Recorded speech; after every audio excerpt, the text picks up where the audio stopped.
Across the galaxy, the Force binds all things, connecting every living being in an invisible web of energy that flows through starships and star systems alike. For millennia, it has been the supreme power, the mystical foundation upon which Jedi built their order and Sith forged their empires. But what happens when another universe's champions arrive? Wielding a power that answers to no force, bows to no midi-chlorians, and burns with the emerald fire of pure willpower? The breach opened without warning in the Outer Rim, near the Corellian trade spine. It wasn't a hyperspace anomaly or gravitational distortion. Sensors simply couldn't categorize what tore through the fabric of space itself. One moment, the void was empty. The next, reality screamed as a gash of impossible green light split the darkness, and 6 figures emerged, trailing streams of emerald energy that defied every known law of physics. Hal Jordan, Green Lantern of Sector 2814, was the first through the rift. His ring blazed as he instinctively projected a construct shield, years of combat experience overriding confusion. Behind him came John Stewart, his constructs already forming geometric scanning arrays. Kilowog's massive form barreled through next, followed by the bird-like Tomar Rhi, the crystalline form of Boudica, and finally Arisia, whose youth belied her veteran status. "Ring, report," Hal commanded, his brown eyes scanning the starfield. Nothing looked familiar. The constellations were wrong. The cosmic background radiation signatures didn't match any known sector of their universe. Unable to establish contact with Oa, his ring responded in its usual monotone. Dimensional coordinates unknown. Power reserve 97%. Warning, recharge protocol unavailable. Central power battery connection severed. The words hit like a physical blow. Every Green Lantern knew their ring's charge was finite, usually a non-issue when you could recharge from the central power battery on Oa every 24 hours. But cut off from their source, with no way home, that 97% suddenly became the most precious resource in any universe. "Everyone sound off." John's voice cut through the comm channel, calm and tactical as always. "Status check." The responses came quickly. All 6 lanterns had made it through. All rings showed similar charge levels, high 90s. But the disconnection from Oa was universal. They were alone, in an unknown universe, with finite power. "Well, this is just peachy," Hal muttered, forming a construct telescope to survey the surrounding space. In the distance, he spotted what looked like a trade route. Ships moving in organized patterns, their designs unfamiliar, but clearly technological. "At least there's intelligent life. Maybe we can figure out where the hell we are." Kilowog's gruff voice rumbled through the comm. "Poozer, look at the size of that thing." His massive finger pointed toward what had just emerged from behind a nearby moon, a vessel so enormous it defied comprehension. A wedge-shaped colossus, bristling with weapons, painted the cold gray of military might, its surface dotted with thousands of windows like the eyes of some vast predator. Tomar Rhi's ring was already scanning. Analyzing. That vessel is over 1,600 meters in length. Energy signatures indicate reactor output comparable to a small star. Weapon systems, extensive. And there are multiple life signs aboard. Thousands of them. "Imperial Star Destroyer," Arisia said suddenly, her ring projecting a data stream. "I'm picking up communication chatter. The translation matrix is struggling, but I'm getting fragments. Something called the Galactic Empire. References to a Death Star, and something about rebel scum." Hal's ring flared brighter as he processed this. Empire. Rebels. It sounded depressingly familiar. Tyranny and resistance, a story as old as sentient life itself. All right, Lanterns. Standard first contact protocol. We observe, gather intelligence, and the Star Destroyer's turbolaser batteries opened fire. Brilliant green lances of energy, not emerald like their rings, but a sickly lime that screamed destruction, slashed through the void toward them. Hal's constructs were up instantly, a layered barrier of interlocking shields that absorbed the first volley. The impact sent feedback through his ring, and he gritted his teeth at the sheer power behind those weapons. "Defensive formation," John ordered, his own constructs forming angular barriers that deflected subsequent blasts. "They've made their intentions clear." Kilowog laughed, a sound like grinding stone. "Finally, something simple. They shoot at us. We show them why that's a bad idea." But Hal held up a hand, staying the massive Lantern's counterattack. "Hold.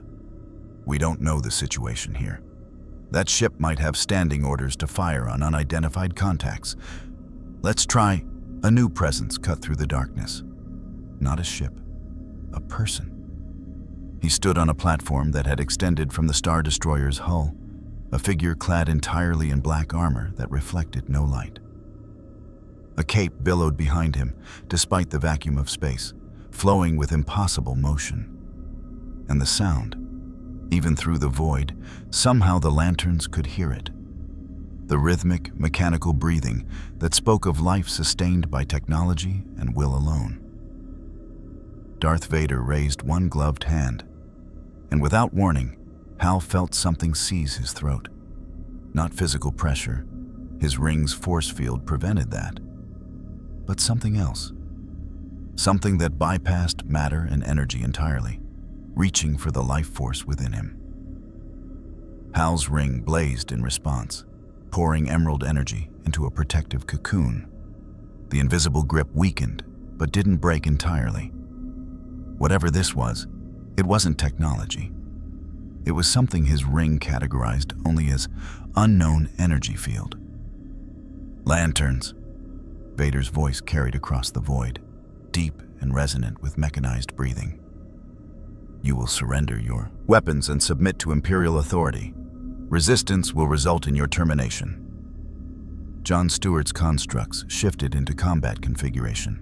Rifles, barriers, and targeting arrays that hummed with readiness. "You want to try that chokehold again? You're going to find out why the Green Lantern Corps doesn't surrender to tin pot dictators."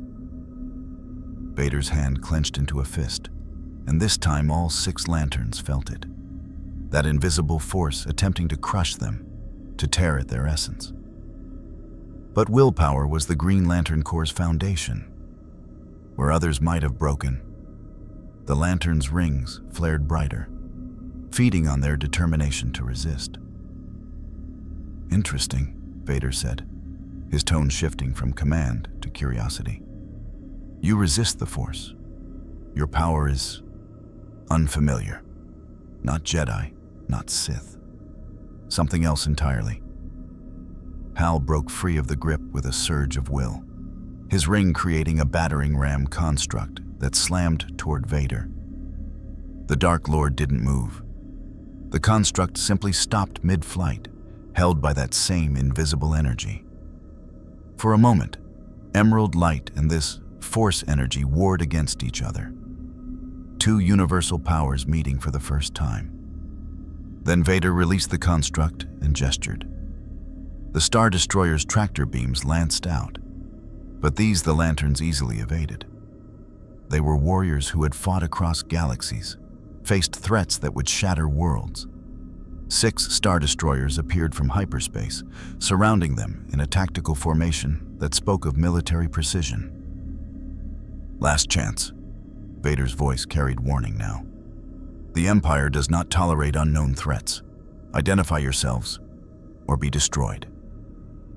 Hal Jordan looked at his fellow Lanterns, at John's steady tactical assessment, at Kilowog's eager readiness for a fight, at the younger members waiting for orders. They were cut off from home, in a universe they didn't understand, facing an obvious military dictatorship that shot first and asked questions later.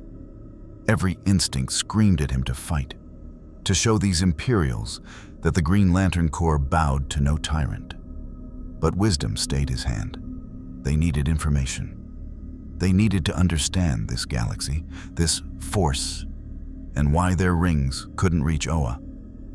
A fight now would be satisfying, but potentially catastrophic.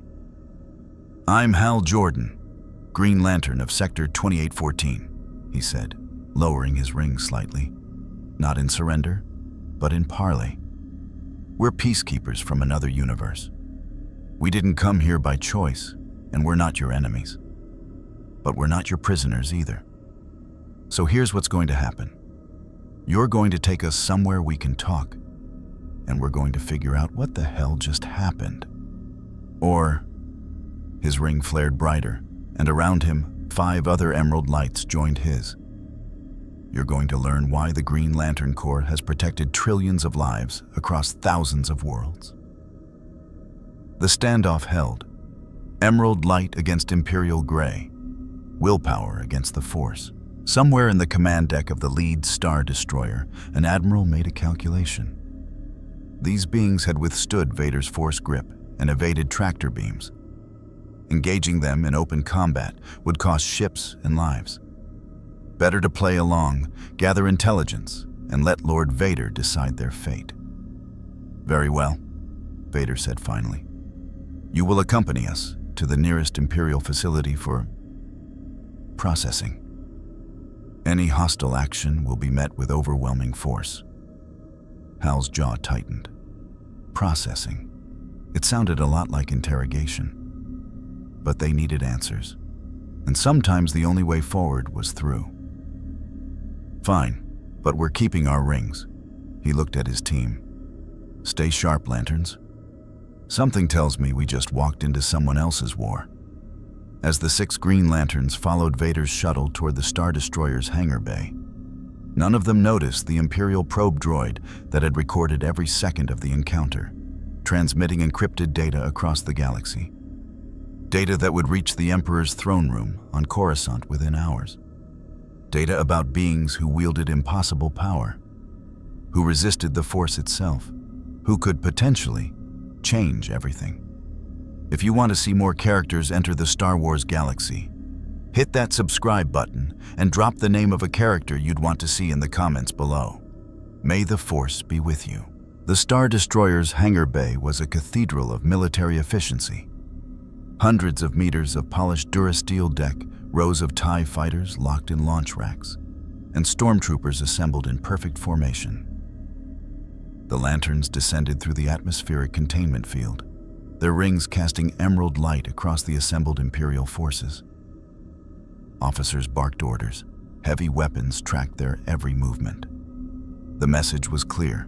One wrong move, and this entire bay would erupt in violence. Hal's ring automatically cataloged threats. 200 armed personnel, 40 automated defense turrets, energy readings consistent with explosive ordnance positioned at strategic choke points. The Empire wasn't taking chances. Smart. But it also confirmed his suspicion that they'd just been classified as high-level threats. Darth Vader strode across the deck toward them, his boots echoing with mechanical precision.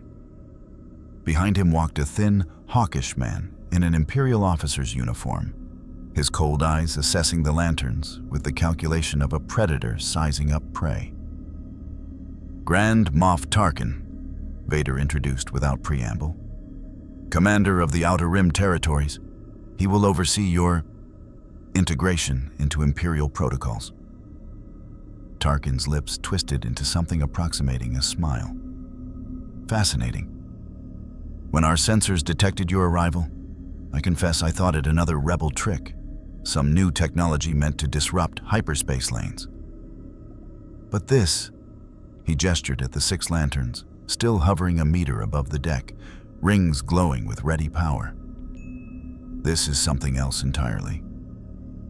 "We told you," John Stewart said, his voice carrying the authority of a man who'd been a Marine before becoming a Lantern. "We're not part of your conflict. We're here by accident. And once we figure out how to get home, we're gone." "Oh, I doubt that very much." Tarkin began to circle them. hands clasped behind his back.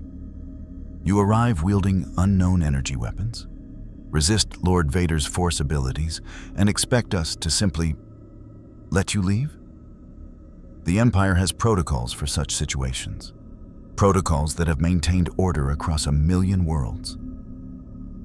Kilowog's massive form shifted, his ring flaring brighter. Your protocols sound a lot like, we do what we want and crush anyone who objects. The Guardians have a word for governments like that: tyrannies. The temperature in the hangar seemed to drop. Stormtroopers shifted, weapons raising slightly. Vader's mechanical breathing grew louder, and that invisible pressure, the Force, pressed against the lanterns like a physical weight. "Careful, Poozer," Hal muttered to Kilowog. To Tarkin, he said, "We're not here to judge your government. We're here because something tore a hole between universes and pulled us through. That kind of dimensional breach? It's dangerous.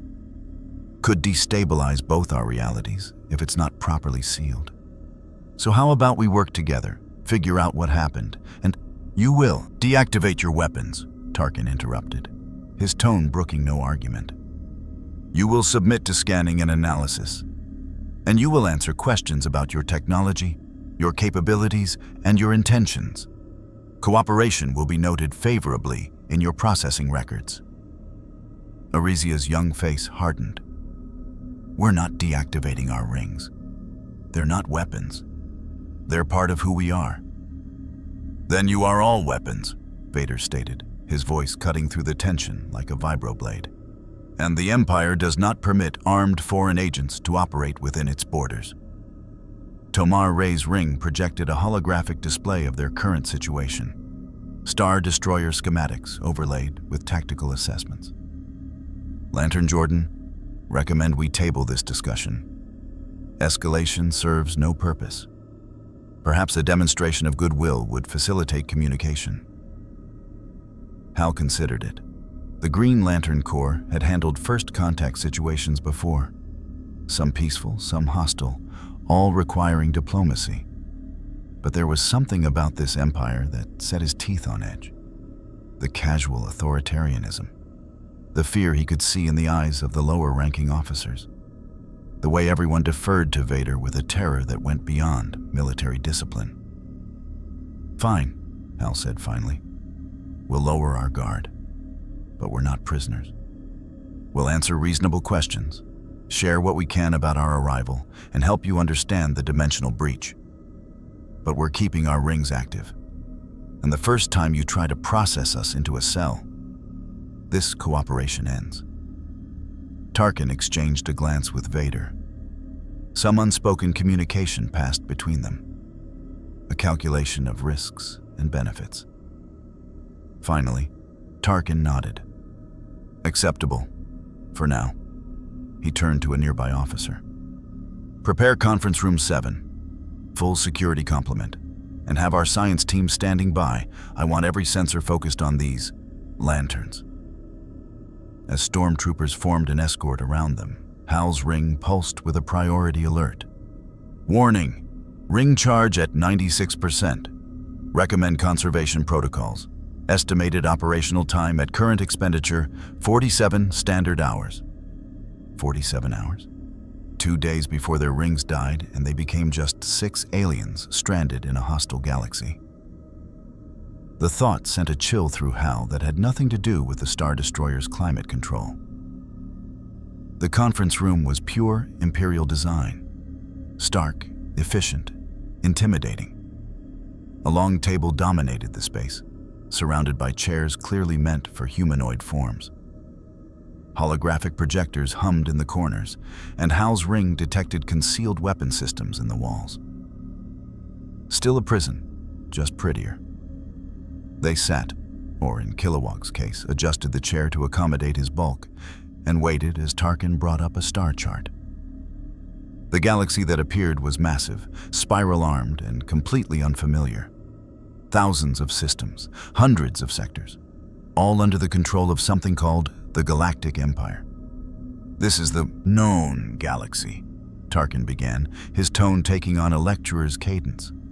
25 years ago, it was the Galactic Republic, a democratic confederation that had stood for 1,000 generations. Then came the Clone Wars, a conflict engineered by traitorous Jedi who attempted to overthrow the legitimate government. Emperor Palpatine stopped them, reformed the Republic into the Empire, and has brought order to chaos. John's ring was already cross-referencing the data, pulling details from intercepted communications. His expression darkened. Your Emperor executed the Jedi Order. Children, younglings. We're seeing reports of something called Order 66, a systematic purge. The room went deadly silent. Tarkin's face remained impassive, but several officers shifted uncomfortably. Vader's breathing continued its mechanical rhythm, unchanging. The Jedi betrayed the Republic, Tarkin said finally. Their elimination was unfortunate but necessary. The Empire does not tolerate threats to galactic stability. Stability? Boudica's crystalline voice rang with contempt. You mean control? We've seen this before. 1,000 worlds, 1,000 tyrants, all claiming they brought order while crushing freedom under their boots. Vader's hand clenched, and suddenly John's chair lifted from the floor, the marine lantern rising with it. But John's ring flared instantly, creating a counterforce that fought against the invisible grip. Emerald light versus the Force. Two fundamental powers locked in contest. You know nothing of this galaxy, Vader growled. Nothing of the chaos that preceded the Empire. Nothing of the price paid for peace. Put him down, Hal said, his voice dangerously quiet. His ring was already forming combat constructs, nothing overt, but the threat was clear. Around him, the other lanterns powered up in synchronization. The air crackled with potential violence. For 3 seconds, the standoff held. Then Vader released John, who settled back to the floor with perfect control, his expression never shifting from tactical assessment. Gentlemen, ladies, Tarkin interjected smoothly, perhaps we should focus on the matter at hand, the dimensional breach. You said it could be dangerous? Hal forced himself to unclench his jaw. They needed information, and antagonizing their hosts, captors, wouldn't help. A tear between universes isn't natural. Something caused it. Could be a cosmic event, could be artificial. Either way, if it's not sealed properly, you could see more breaches, more incursions. Some of them a lot less friendly than us. Tomar Ray's ring projected data from their arrival. The energy signature was unlike anything in our universe's physics. It resonated with a frequency that my ring categorizes as living energy? Consciousness-based rather than purely physical. The Force, Vader said immediately. You described the Force. John leaned forward. This Force, we've seen you use it. What is it? And so Vader explained. Or at least gave them the Imperial version. An energy field created by all living things. It surrounded and penetrated everything, binding the galaxy together. Those sensitive to it could manipulate reality itself, move objects, sense thoughts, even predict the future. The Jedi had claimed to serve it. The Sith, Vader's voice carried weight on that word, understood that it could be dominated, bent to one's will. Hal's mind raced as he processed this. An energy field based on life itself, present throughout this entire galaxy. His ring was powered by willpower channeled through the central power battery on OA, technology created by the Guardians of the Universe. Two different fundamental forces, two different realities. Our rings, Arisia said slowly, working through the implications. They're not connecting to the Force. They're trying to pull power from Oa across dimensional barriers. That's why we can't recharge. But your rings still function, Tarkin observed, his sharp mind clearly calculating possibilities, which means they contain their own power source, independent of this force that governs our galaxy. His eyes gleamed. The Emperor will be most interested in this technology. Every lantern in the room tensed. Hal stood, his ring blazing brighter. Our rings aren't technology you can reverse engineer or mass produce. They're powered by the Guardians and choose their bearers based on the ability to overcome great fear. You can't just build more. Everything can be understood, Lantern Jordan. Tarkin's smile was predatory now. Everything can be reproduced, improved upon, and deployed. The Emperor has resources beyond your comprehension. Science teams that have mapped the Force itself, weaponized it in ways the Jedi never dreamed. What makes you think your willpower is any different? The sound that filled the room then was pure, concentrated menace. Kilowog's laugh, but without any humor. The massive lantern rose to his full height, dwarfing everyone present. You want to try taking our rings? Go ahead. See what happens when you mess with a lantern who's survived wars that would shatter your little empire. See what happens when willpower says no to your whole damn galaxy. Alarms shrieked. The concealed weapon systems activated, targeting lasers painting all 6 lanterns. Stormtroopers burst through the doors, weapons raised. And through it all, Vader remained perfectly still, his hand already raised, that terrible invisible force ready to strike. But before violence could erupt, a new voice crackled through the ship's comm system, urgent, panicked. Grand Moff Tarkin, we're receiving distress signals from the Felucian convoy. They're under attack. Rebel forces have... Sir, the rebels have something new. Something that's tearing through our TIE fighters like they're not even there. Tarkin's attention snapped to the comm. Explain. Sir, we're seeing energy signatures that match the newcomers. Green light, constructs that our weapons can't penetrate. But it's not them. They're here. So unless there are more of these lanterns... Hal's blood ran cold. His ring immediately extended scans beyond the Star Destroyer, searching, and what it found made his heart sink. 3 ring signatures, faint but unmistakable. Green lantern energy being used in combat. But the signatures were wrong, corrupted somehow, twisted. Impossible, John breathed, his ring showing him the same data. No other lanterns came through, we were the only ones. Then who? Vader demanded, his voice cutting through the chaos. Is attacking an Imperial convoy with your power? Hal Jordan looked at his fellow lanterns and saw his own dread reflected in their eyes, because there was only one explanation. Somehow, someone in this galaxy had figured out how to replicate green lantern energy, and they'd done it in less than 2 hours. The Star Destroyer lurched into hyperspace, its massive engines roaring as Tarkin redirected the vessel toward the Felucian convoy.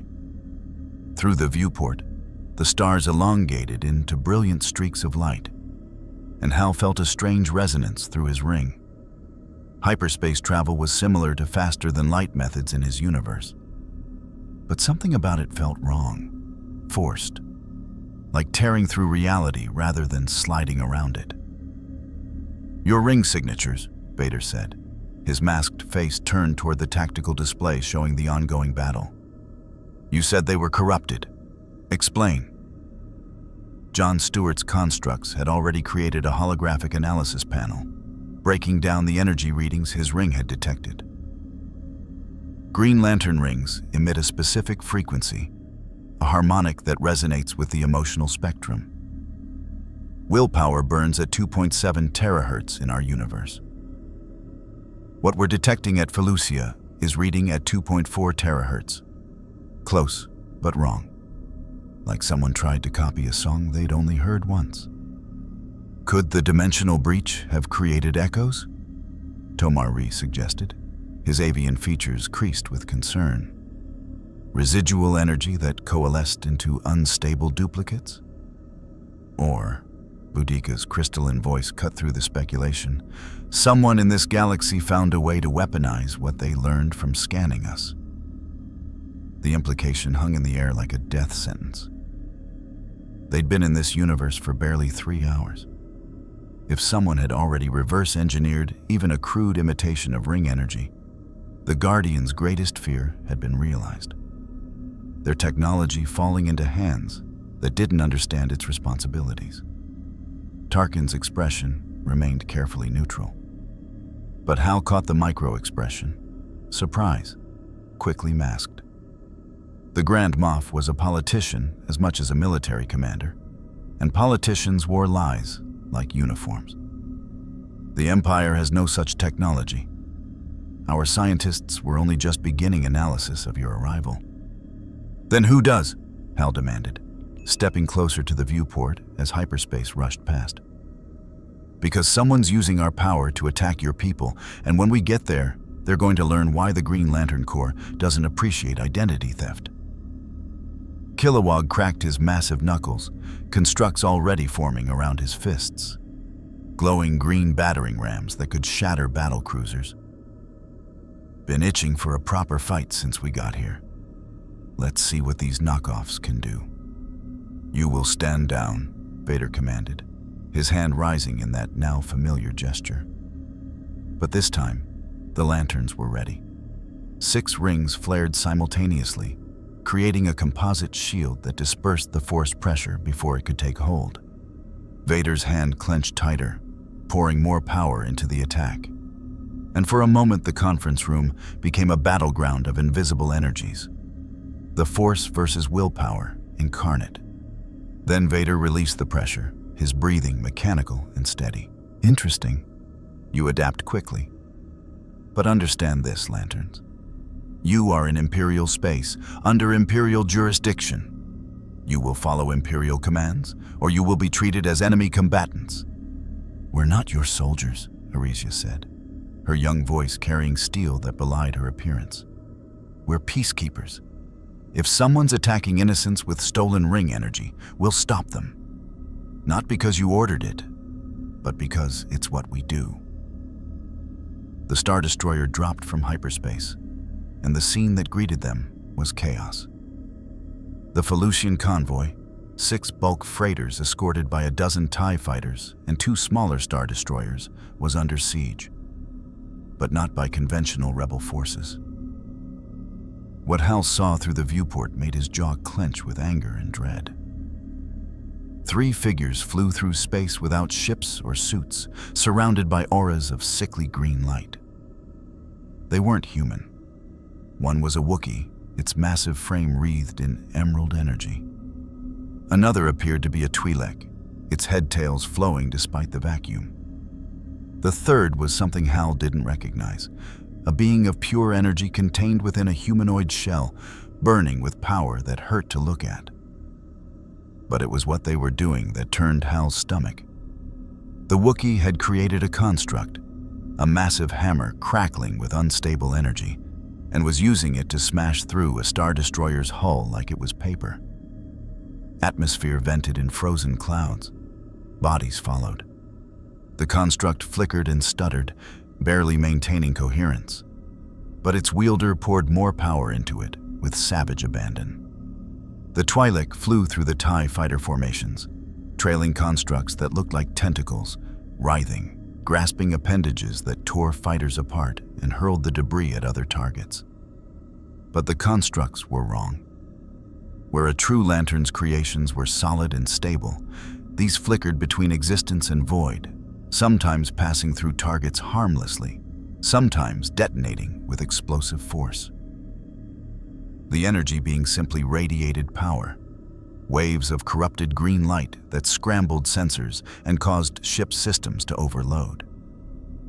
It laughed, a sound that carried through the Force itself, as an Imperial Corvette's reactor went critical and exploded in a bloom of white-hot plasma. Gods, John breathed. They don't know what they're doing. Those constructs are unstable. They're burning through power at 10 times normal consumption rate.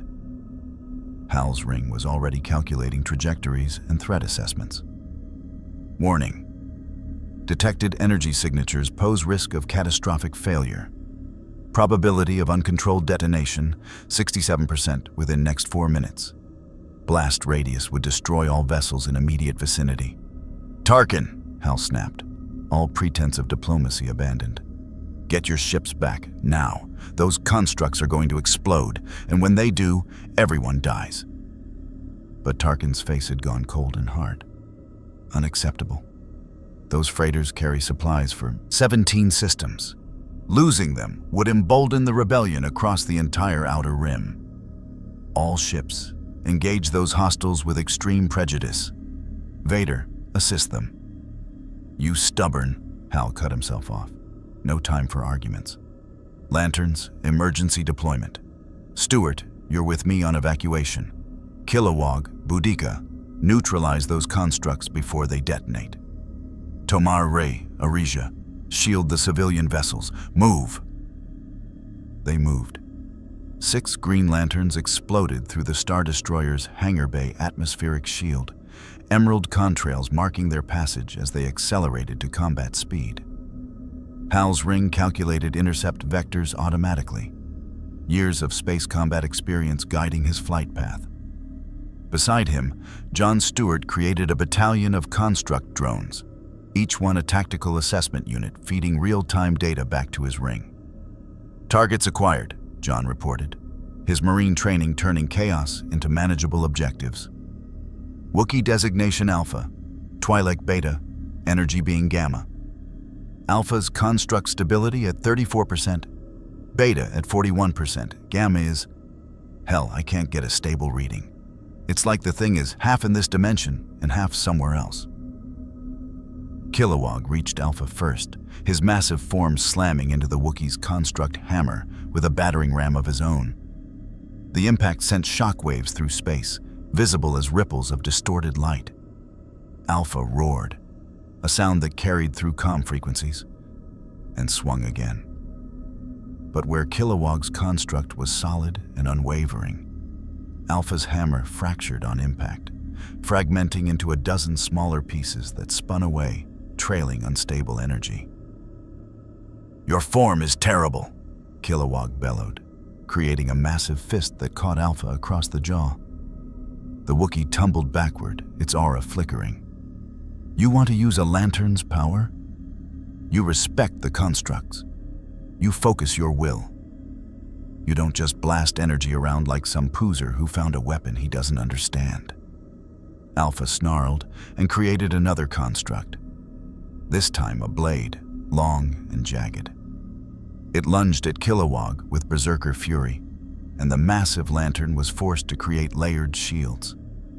The blade stabbed through the first 2 layers before Kilowog's third shield stopped it cold. Ring, Kilowog commanded. Analyze that energy. Where's it coming from? Analyzing. Energy source. External artifact implanted in subject's chest cavity. Power output consistent with crude replication of central power battery frequencies. Warning. Artifact contains unstable isotope. Detonation imminent. Son of a... Kilowog's eyes widened. Everyone, fall back. These things are bombs. But it was too late. Beta, the Twi'lek, had been trading blows with Boudica, their constructs clashing in a deadly dance of tentacles versus crystalline blades. Boudica was winning.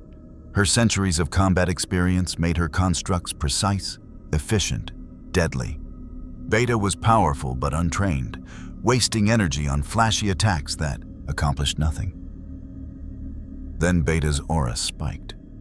The corrupted green light turned brilliant white, and the Twi'lek's eyes went wide with realization and terror. No, Beta whispered through the comm channels. No, they said we'd be heroes. They said... The explosion was silent in vacuum, but devastating in effect. Beta detonated like a miniature star, a sphere of emerald fire expanding outward at relativistic speed. Boudica's shields came up instantly, but the blast wave hit her like a physical wall, sending her spinning through space. The nearest Imperial freighter, too slow to evade, caught the edge of the explosion. Its shields collapsed, its hull buckled, and then it was tumbling, venting atmosphere and burning. Hal was already moving, his ring creating a construct net large enough to catch the freighter. The weight, thousands of tons, slammed into his construct, and he gritted his teeth as his ring's charge dropped. Power reserve, 94%. But he held, muscles straining, will, focused to diamond hardness. Behind him, John created secondary supports, geometric braces that helped bear the load. "We've got you," Hal transmitted to the freighter. "Stabilizing rotation. Seal your breaches and prepare for..." Gamma attacked. The energy being simply appeared beside Hal, moving faster than sensors could track. It didn't create constructs. It was a construct, or something like one. Its fist, blazing with corrupt power, slammed into Hal's ribs. His ring's automatic shields absorbed most of the impact, but the feedback was wrong. The energy didn't just hit, it burned, like acid against his consciousness. Hal's construct net wavered. The freighter started to slip, and Gamma pressed its attack, raining blows that forced Hal to choose between maintaining the net or defending himself. "I've got the ship!" Tomar Ree's avian form streaked past, his ring taking over the construct net seamlessly. Freed, Hal spun to face Gamma, his own constructs forming, boxing gloves, because sometimes the classics worked best. "I don't know who you are," Hal growled, his construct fists glowing with concentrated power. "I don't know how you got ring energy. But you just killed your own teammate, endangered hundreds of lives, and picked a fight with the wrong lantern." He punched. The construct fist moved at supersonic speed, carrying the force of a meteor. Gamma tried to dodge, but Hal had been fighting in space for years. He'd predicted the dodge, created a second fist to intercept. Both constructs connected simultaneously, and Gamma's energy form flickered. For just a moment, Hal saw what was underneath the green aura. A human face, twisted with pain and fear and something else. Madness. The kind that came from power too great for a mortal mind to handle. "Help me," Gamma whispered. "It's burning. Can't control it. They said I'd be a hero. Said I'd fight the Empire. But it hurts. It hurts so much." Hal's rage cooled into something worse. Pity. "Ring? Medical? Scan. What did they do to him?" "Subject has foreign object grafted to nervous system. Object is channeling energy directly into subject's brain. Neural pathways are degrading. Estimated time before complete cerebral collapse, 90 seconds. 90 seconds. A minute and a half before this person's brain burned out from power they couldn't control." Hal's mind raced. Could his ring extract the object? Could he stabilize Gamma long enough to... Alpha's roar shattered his concentration. The Wookiee, seeing its companion killed and the remaining member faltering, went berserk. Its aura exploded outward, no longer forming constructs, but simply radiating destructive power. Ship's electronics fried. Sensors went dark, and Alpha began to glow with that same terrible white light that preceded Beta's detonation. "Everyone shield!" Kilowog's voice boomed across all frequencies. "This one's bigger!" The lanterns reacted with trained precision. 6 rings synchronized, creating a composite barrier, emerald light woven into hexagonal patterns that covered every civilian vessel in range. Hal abandoned Gamma, pouring his will into the shield. Beside him, his fellow lanterns did the same, their combined power creating a wall that could withstand a supernova. Alpha detonated. The explosion dwarfed Beta's death. It was a small sun being born and dying in the same instant, a pulse of energy that lit up the entire system. The composite shield held, barely. Cracks appeared in the construct, hairline fractures that spread as the blast wave hammered against willpower itself. Hal felt his ring drain. Power reserve, 89%. The other lanterns were burning through charge just as fast, but they held. When the light faded, Alpha was gone. So was Gamma, consumed by the aftermath of its companion's death. 2 Imperial corvettes had been reduced to drifting wreckage, but the civilian freighters survived, protected by 6 Green Lanterns who refused to let innocents die on their watch. Hal floated in the debris field, breathing hard, and pulled up the combat analysis his ring had recorded. What he saw made his blood run cold. The artifacts implanted in those 3 beings, they weren't just crude ring replicas. They were designed to fail, to burn out their hosts and detonate catastrophically. Someone had taken Green Lantern energy, weaponized it into suicide bombs, and sent these poor bastards to die fighting the Empire. "Tarkin," Hal transmitted back to the Star Destroyer, his voice tight with fury. "We need to talk, now. Because someone in your galaxy just turned living beings into weapons using our power. And I'm going to find out who."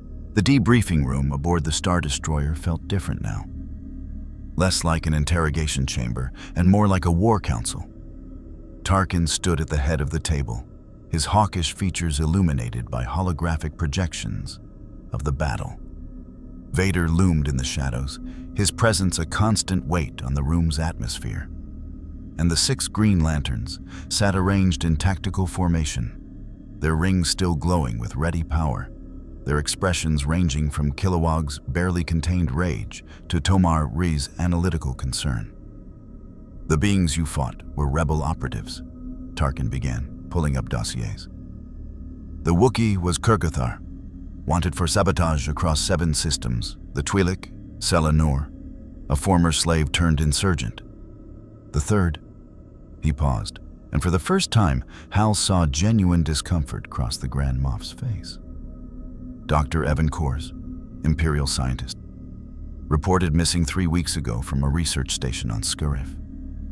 "You're a scientist," John Stewart said flatly, "which means either the rebels have access to Imperial research facilities, or someone on your side gave them the technology to weaponize our ring energy." The silence that followed was deafening. Vader's breathing echoed through it like a countdown. "Impossible," Tarkin finally said, but his voice lacked its usual certainty. "Our research into your arrival was contained to this vessel and transmitted under the highest encryption to..." He stopped, realization dawning across his face. "To Scarif, to the same facility where Dr. Kors went missing." Arisia leaned forward, her young features sharp with intelligence. "Let me guess. Scarif is one of your top-secret military research installations. The kind of place where you develop superweapons and study things you don't want the galaxy to know about." "The details of Imperial research are classified," Tarkin replied automatically. But the confirmation was in his tone. Hal's ring projected the energy signatures they'd recorded from the suicide bombers, breaking down the frequencies into component parts. These artifacts weren't just crude copies of ring technology. Someone understood enough about emotional spectrum energy to create a resonance chamber. They couldn't replicate the connection to a central power battery. Probably didn't even know such a thing existed. So they used a finite power source. An unstable isotope that generated energy but degraded rapidly. "Degraded is putting it mildly," Boudica said, her crystalline form reflecting the holographic light in fractured patterns. Those constructs were falling apart from the moment they manifested. The wielders had no training, no understanding of how to focus will through the ring energy. They were drowning in power they couldn't control. Kilowog slammed his fist on the table, and despite its reinforced construction, the durasteel dented. They were murdered. Someone took 3 beings, shoved bombs in their chests disguised as power, and sent them to die. This isn't warfare. It's atrocity. "The rebellion has committed numerous atrocities," Vader stated, his voice carrying the weight of absolute certainty. "This is merely their latest escalation. They steal Imperial technology, pervert it to their purposes, and sacrifice their own operatives for propaganda victories. Or, John countered, pulling up tactical analysis from his ring's recordings. Someone wanted us to think it was the rebellion. Those 3 targets weren't random. They hit a supply convoy. Low strategic value, high civilian presence. Maximum casualties, maximum horror. The kind of attack designed to make everyone afraid of what Green Lantern energy represents in this galaxy. Tomar Ree's avian features clicked thoughtfully. A false flag operation. Someone wishes to ensure the Empire views us as threats rather than potential allies. Or perhaps they wish to study our reactions to seeing our power corrupted. Hal stood, pacing the length of the room as his mind worked through the implications. Whoever created those artifacts needed 3 things: our energy signature data, advanced enough technology to create a resonance chamber, and test subjects willing or forced to use them. The data came from scanning us when we arrived. The technology suggests Imperial resources, but the test subjects were rebel operatives, Tarkin finished, which suggests infiltration at the highest levels of Imperial research, or... He didn't finish the thought, but everyone in the room understood. Or someone within the Empire was conducting unauthorized experiments. Lord Vader, Tarkin said carefully, I recommend we dispatch forces to Scarif immediately. If there has been a breach, or if elements within our own organization are conducting unsanctioned research into these lanterns' capabilities, the Emperor must be informed. Vader was silent for a long moment, his masked face turned toward the lanterns. Then, the Emperor is already aware. He has taken a personal interest in your arrival. The words dropped like a death sentence. Hal's ring automatically pulled up everything they'd learned about this Emperor from intercepted communications, absolute ruler of the galaxy, former politician who'd orchestrated the Clone Wars and destroyed the Jedi Order. A being who commanded both vast military power and something called the dark side of the Force. Your Emperor, Hal said slowly, is he the kind of ruler who would authorize experimenting on sentient beings? Turning them into living weapons? Emperor Palpatine is the savior of civilization, Tarkin replied.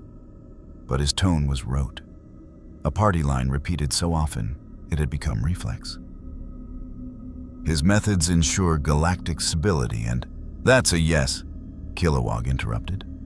In my experience, when you have to explain how the mass murder is actually for everyone's benefit, you're working for a tyrant. Vader's hand rose, and the Force crashed down on Kilowog like a physical weight. But the massive lantern's ring blazed brighter, willpower pushing back against the invisible pressure. For 3 seconds they strained against each other, immovable object versus unstoppable force, until Vader released the attack. You know nothing of the sacrifices required to maintain order, Vader said, his breathing heavy with exertion.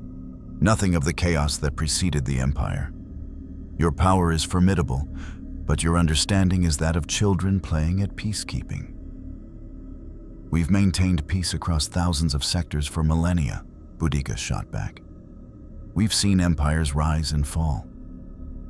We've watched tyrants claim they brought order while they burned worlds. You're not special, Vader. You're just the latest in a long line of men who think power gives them the right to decide who lives and who dies. The temperature in the room dropped. Vader's hand clenched into a fist, and every piece of furniture not bolted down began to vibrate. The Force swirled around him, dark and terrible, a predator gathering itself to strike. But before violence could erupt, the ship's comm system crackled to life. The voice that emerged was old, cultured, and carried an undercurrent of absolute authority that made even Vader pause. Grand Moff Tarkin, Lord Vader, I believe it is time I met our visitors from beyond the stars. The holographic projector at the center of the table activated, and a figure materialized. An elderly human in dark robes, his face deeply lined, his eyes carrying a gleam that made Hal's skin crawl. This, his ring informed him, through analysis of ship communications traffic, was Emperor Palpatine, the man who ruled 1,000,000 worlds with an iron fist. "Green Lanterns," Palpatine said, his voice warm and grandfatherly despite the cold intelligence in his eyes. "Welcome to my empire.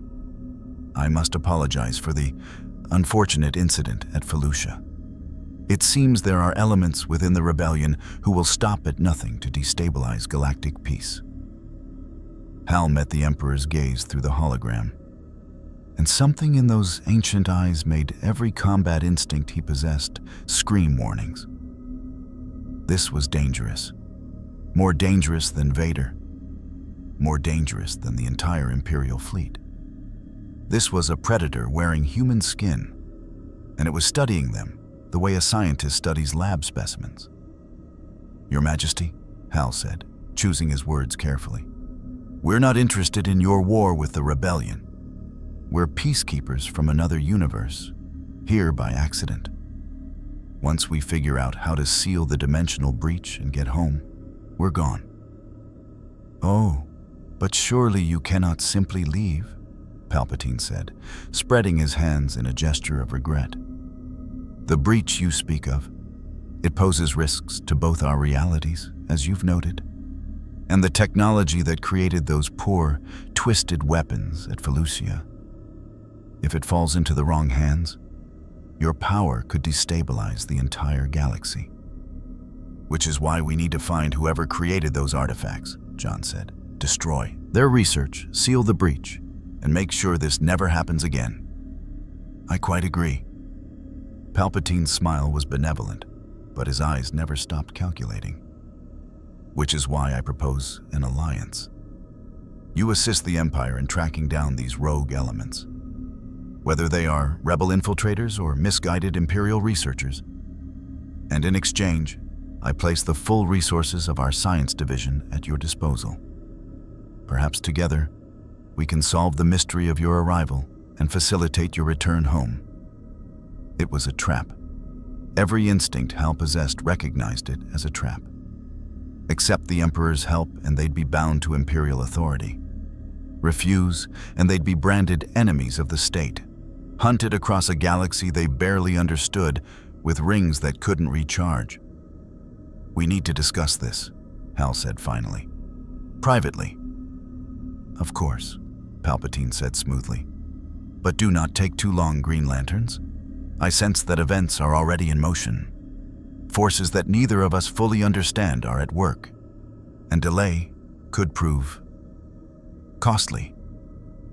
The hologram flickered out, leaving the Lanterns alone in the conference room. Tarkin and Vader had withdrawn to give them privacy, or more likely, to give them the illusion of privacy while sensors recorded every word. "It's a trap," Kilowog said immediately. "That Emperor's a snake wearing a crown.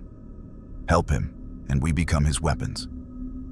"But he's right about one thing," Tomar Ree countered. "We need resources to understand the dimensional breach. Our rings can scan and analyze, but we lack context for this galaxy's physics. The Force operates on principles we don't understand." Arisia looked at Hal. "What do you think? You've dealt with situations like this before." Hal Jordan had indeed dealt with situations like this. He'd faced tyrants and despots across 100 worlds. He'd seen how power corrupted, how even well-intentioned empires became machines of oppression. But he'd also learned that sometimes you made deals with devils to stop greater evils. "We helped them track down whoever created those artifacts," Hal decided. "Not because we're joining the Empire, but because we can't let our power be weaponized. We stay independent. We don't take orders from Palpatine or Tarkin or Vader. We investigate, we stop whoever's making these bombs, and we seal the breach."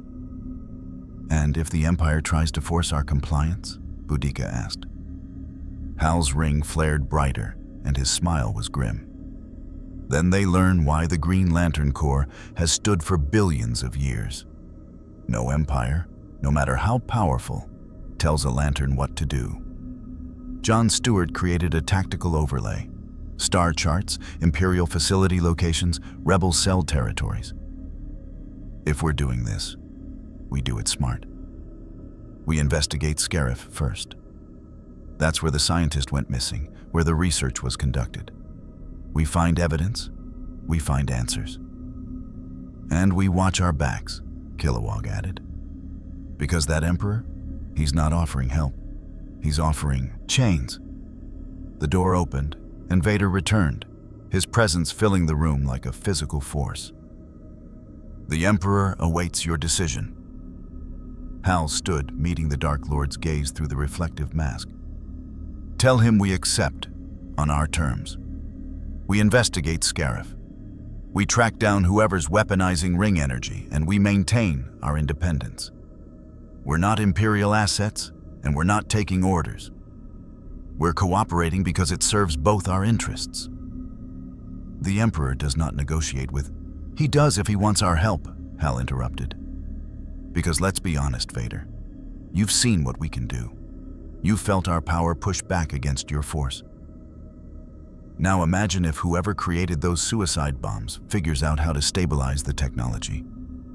Imagine a rebel fleet where every pilot has ring energy. Imagine what that does to your empire.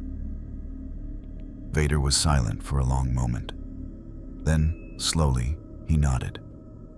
The Emperor will accept your terms. For now. But understand this, Lanterns. In this galaxy, there are only two sides. Those who serve the Empire, and those who stand against it. Neutrality is an illusion that will not protect you. We're not neutral, John said quietly. We're on the side of innocent lives. Whoever threatens them, Empire, Rebellion, or rogue scientists, they answer to us. As the Lanterns followed Vader back through the Star Destroyer's corridors toward the hangar bay where a shuttle waited to take them to Scarif, Hal's ring pulsed with an alert. Power reserve, 87%. Warning, without recharge capability, recommend minimal construct usage. Estimated operational time at current expenditure, 38 standard hours. 38 hours. A day and a half before their rings died, and they became 6 aliens, stranded in a hostile galaxy with no powers, no backup, and no way home. The countdown had begun, and somewhere in this vast, force-bound galaxy, someone was watching them. Someone who knew exactly what Green Lantern energy could do. Someone who'd already turned 3 people into living weapons. Someone who was undoubtedly preparing their next move. Scarif was a paradise masquerading as a fortress. Turquoise oceans stretched to horizons dotted with tropical islands, their white beaches gleaming under twin suns. Palm-like vegetation swayed in warm breezes that carried the scent of salt and exotic flowers. It looked like a vacation destination. But the massive shield gate orbiting the planet, the garrison of Star Destroyers, and the Imperial military installation sprawling across the largest island told the real story. This was a vault, and whatever secrets it contained were worth protecting with overwhelming force. The Lambda-class shuttle descended through the shield gate, and Hal watched through the viewport as the Citadel Tower came into view. A monolithic structure of steel and transparasteel that dominated the island's center. Around it, research facilities, barracks, and landing platforms formed concentric rings of Imperial efficiency. The entire complex was designed for one purpose: to develop weapons that would maintain the Empire's stranglehold on the galaxy. Cheerful place, Kilowog muttered, his massive frame barely fitting in the shuttle's passenger compartment. Nothing says we're the good guys like a tropical weapons research facility. Director Orson Krennic met them on the landing platform, his white uniform pristine despite the humid air. He was younger than Tarkin, his features sharp with ambition, barely contained behind a veneer of professional courtesy. Hal's ring automatically cataloged him as a threat, not because of physical prowess, but because of the calculating intelligence in his eyes. Green Lanterns, Krennic said, spreading his arms in welcome that didn't reach his smile. An honor to host such unique visitors. Lord Vader has briefed me on your investigation. I assure you, Scarif's security is impeccable. The notion that someone could have stolen research from this facility is preposterous. Dr. Evan Corse went missing 3 weeks ago, John Stewart said, his Marine bearing making it clear he wasn't here for pleasantries. He was part of your research staff. Then he shows up as a suicide bomber wielding corrupted ring energy. That's not coincidence. Krennic's smile tightened. Dr. Corse was a brilliant physicist who suffered a mental breakdown. He requested transfer to a less stressful posting, was granted leave, and apparently fell in with rebel sympathizers during his absence. A tragedy, certainly, but not a security breach. Show us his research, Hal demanded. Everything he worked on, every project he had access to. That would be complicated. Krennic began walking toward the Citadel Tower, forcing the lanterns to follow. Dr. Corse worked on multiple classified projects, revealing Imperial military research to foreign nationals, even ones currently cooperating with us, would require authorization from... Vader's hologram materialized on Krennic's wrist communicator, cutting off the excuse. Director Krennic, you will provide the lanterns full access to Corse's research files, laboratory spaces, and personnel records. The Emperor has authorized this personally. Any obstruction will be considered insubordination. Krennic's jaw clenched, but he nodded. Of course, Lord Vader. I live to serve the Empire. The hologram vanished, and Krennic's pleasant mask slipped for just a moment, revealing naked anger beneath. This was a man who'd built his career on controlling information, and being forced to share it with outsiders clearly grated against every instinct he possessed. They entered the Citadel Tower, passing through security checkpoints where stormtroopers stood at rigid attention and blast doors sealed behind them with pneumatic hisses. The deeper they went, the more Hal's unease grew. His ring detected energy signatures unlike anything he'd encountered. Massive reactors buried deep underground, experimental technologies that bent physics in ways that shouldn't be possible. And underneath it all, a resonance that felt disturbingly familiar. Director, Tomar Ray said, his avian features focused on readings from his ring. I'm detecting trace amounts of our energy signature, residual emissions consistent with ring constructs. They're faint, but present throughout this facility. Krennic's stride didn't falter. We've been studying the data from your arrival. Surely you don't expect us to ignore such a significant development. Understanding new forms of energy is precisely what Scarif exists to accomplish. There's a difference between studying and replicating, Boudica said, her crystalline voice sharp with warning. The beings at Felucia had artifacts that channeled ring energy. Crude, unstable, and ultimately lethal to their users. Someone here knows how to create them. They reached a laboratory deep in the tower's restricted levels. The room was enormous, filled with equipment that combined technology and something else. Crystalline structures that pulsed with faint light, containment fields that bent space itself. And at the center, a workstation surrounded by holographic displays showing energy frequency analyses. Arisia approached the displays, her ring interfacing with the Imperial computers.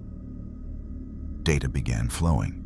Equations, test results, energy signature breakdowns. Her young face grew progressively more horrified as she read. They weren't just studying our energy, she said quietly. They were trying to synthesize it.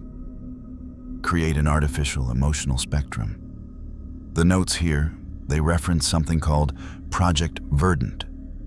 Corse was the lead researcher. Hal moved to another terminal, pulling up project files. What he found made his blood run cold. Project Verdant was an attempt to weaponize willpower itself.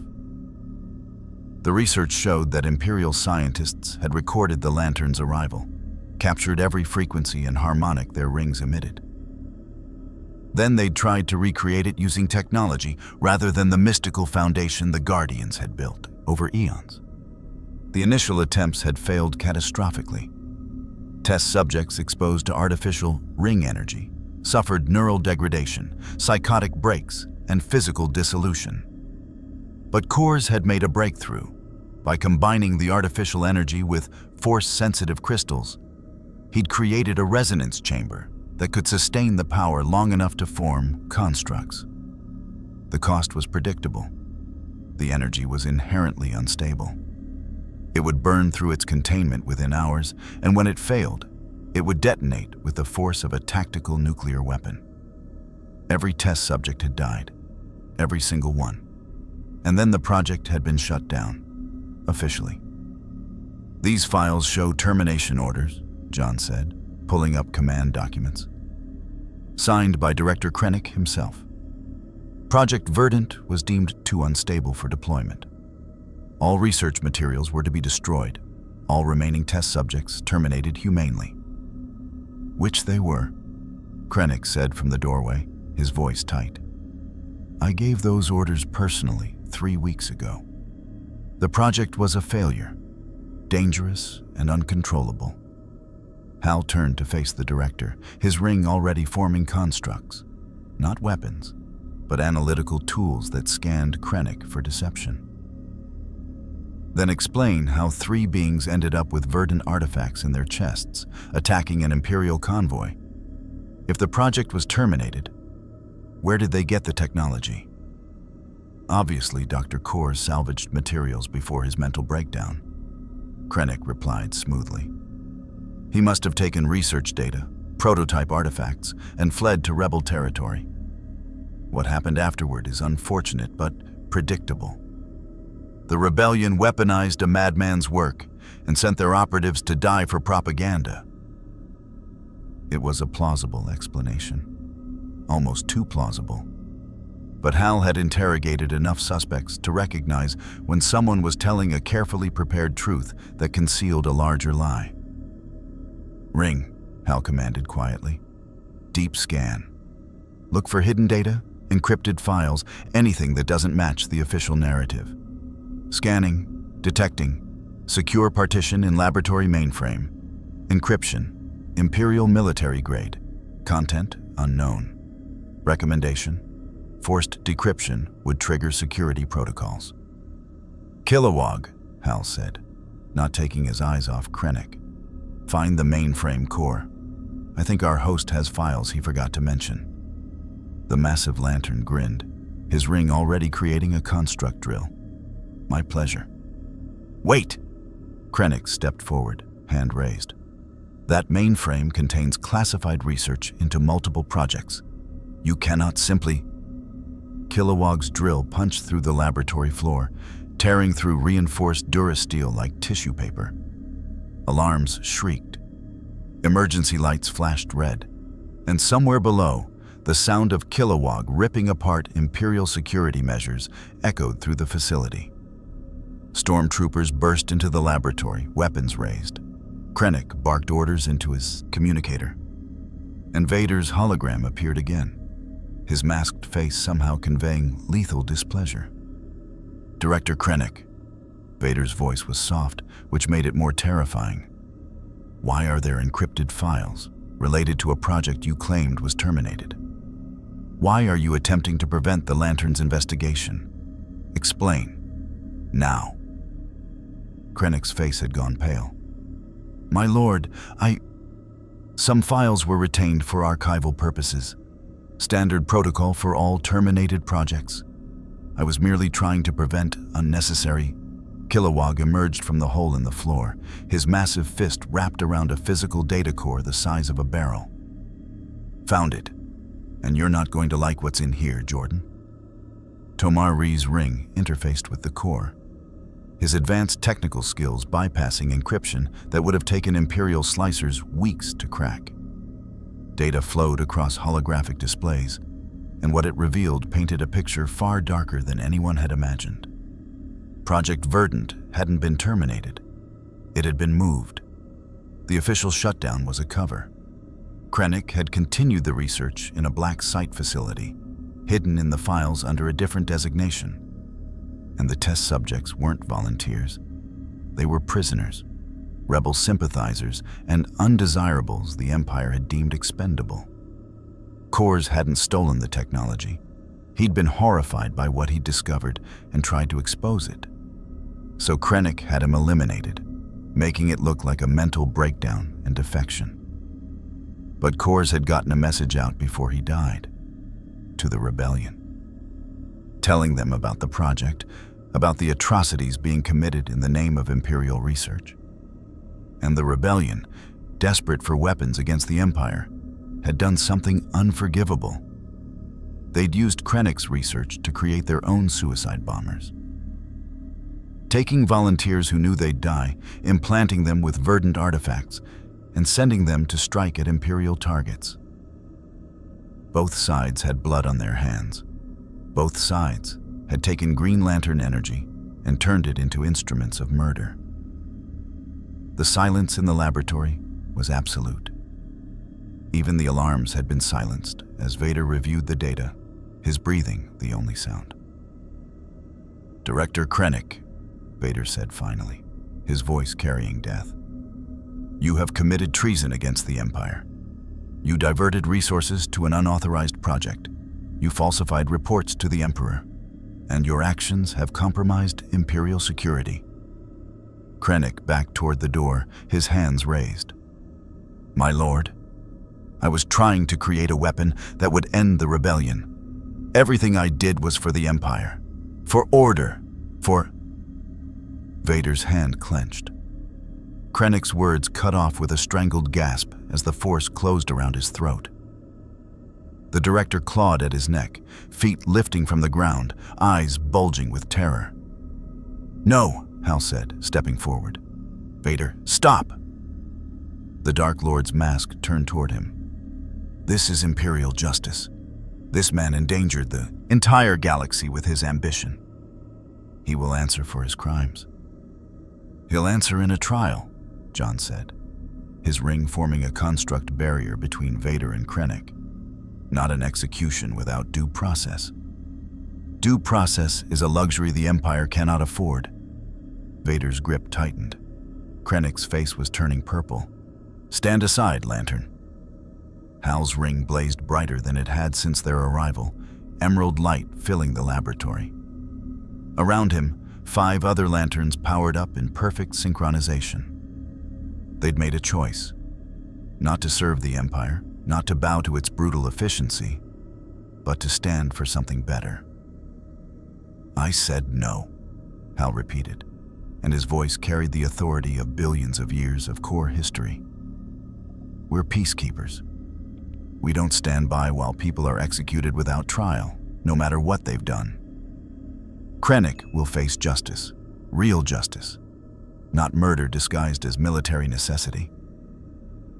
For 10 seconds, the standoff held. The Force versus willpower, Imperial authority versus the Green Lantern Corps' oath. Vader versus 6 beings who'd sworn to protect life across the universe.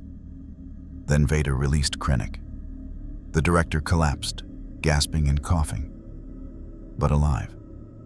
"You presume much, Lantern Jordan," Vader said, his voice soft with menace. "You are in Imperial space, bound by Imperial law. Your power may be formidable, but you are 6 against an empire of trillions. Do not make the mistake of thinking your righteous convictions grant you authority here." "Our authority comes from something older than your empire," Boudica said, her crystalline form reflecting the laboratory lights in defiant patterns. "From the idea that some things are wrong no matter who commits them. Krennic will face justice. But it will be justice, not vengeance." Vader's breathing echoed through the laboratory. Then, "Very well. Director Krennic will be transported to Coruscant for Imperial Tribunal. But understand, you have made an enemy of the Empire this day. The Emperor will not forget this defiance. Neither will we," Hal said quietly. As stormtroopers entered to arrest Krennic, as the director was dragged away, still gasping for air. Hal's ring delivered an alert that made his victory feel hollow.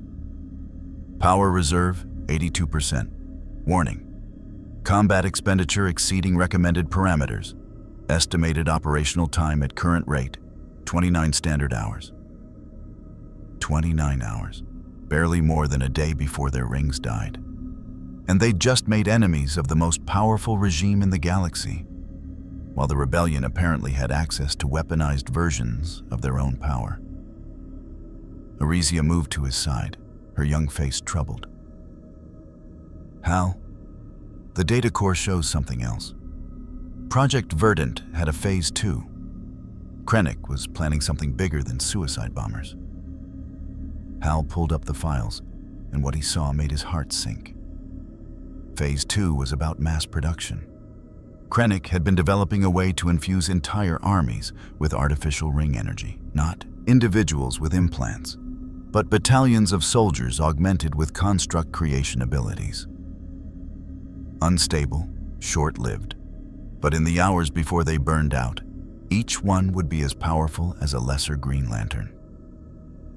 The notes indicated a facility, a manufacturing plant hidden in a remote system called Mustafar, where the volcanic conditions provided the extreme energy outputs needed for large-scale production.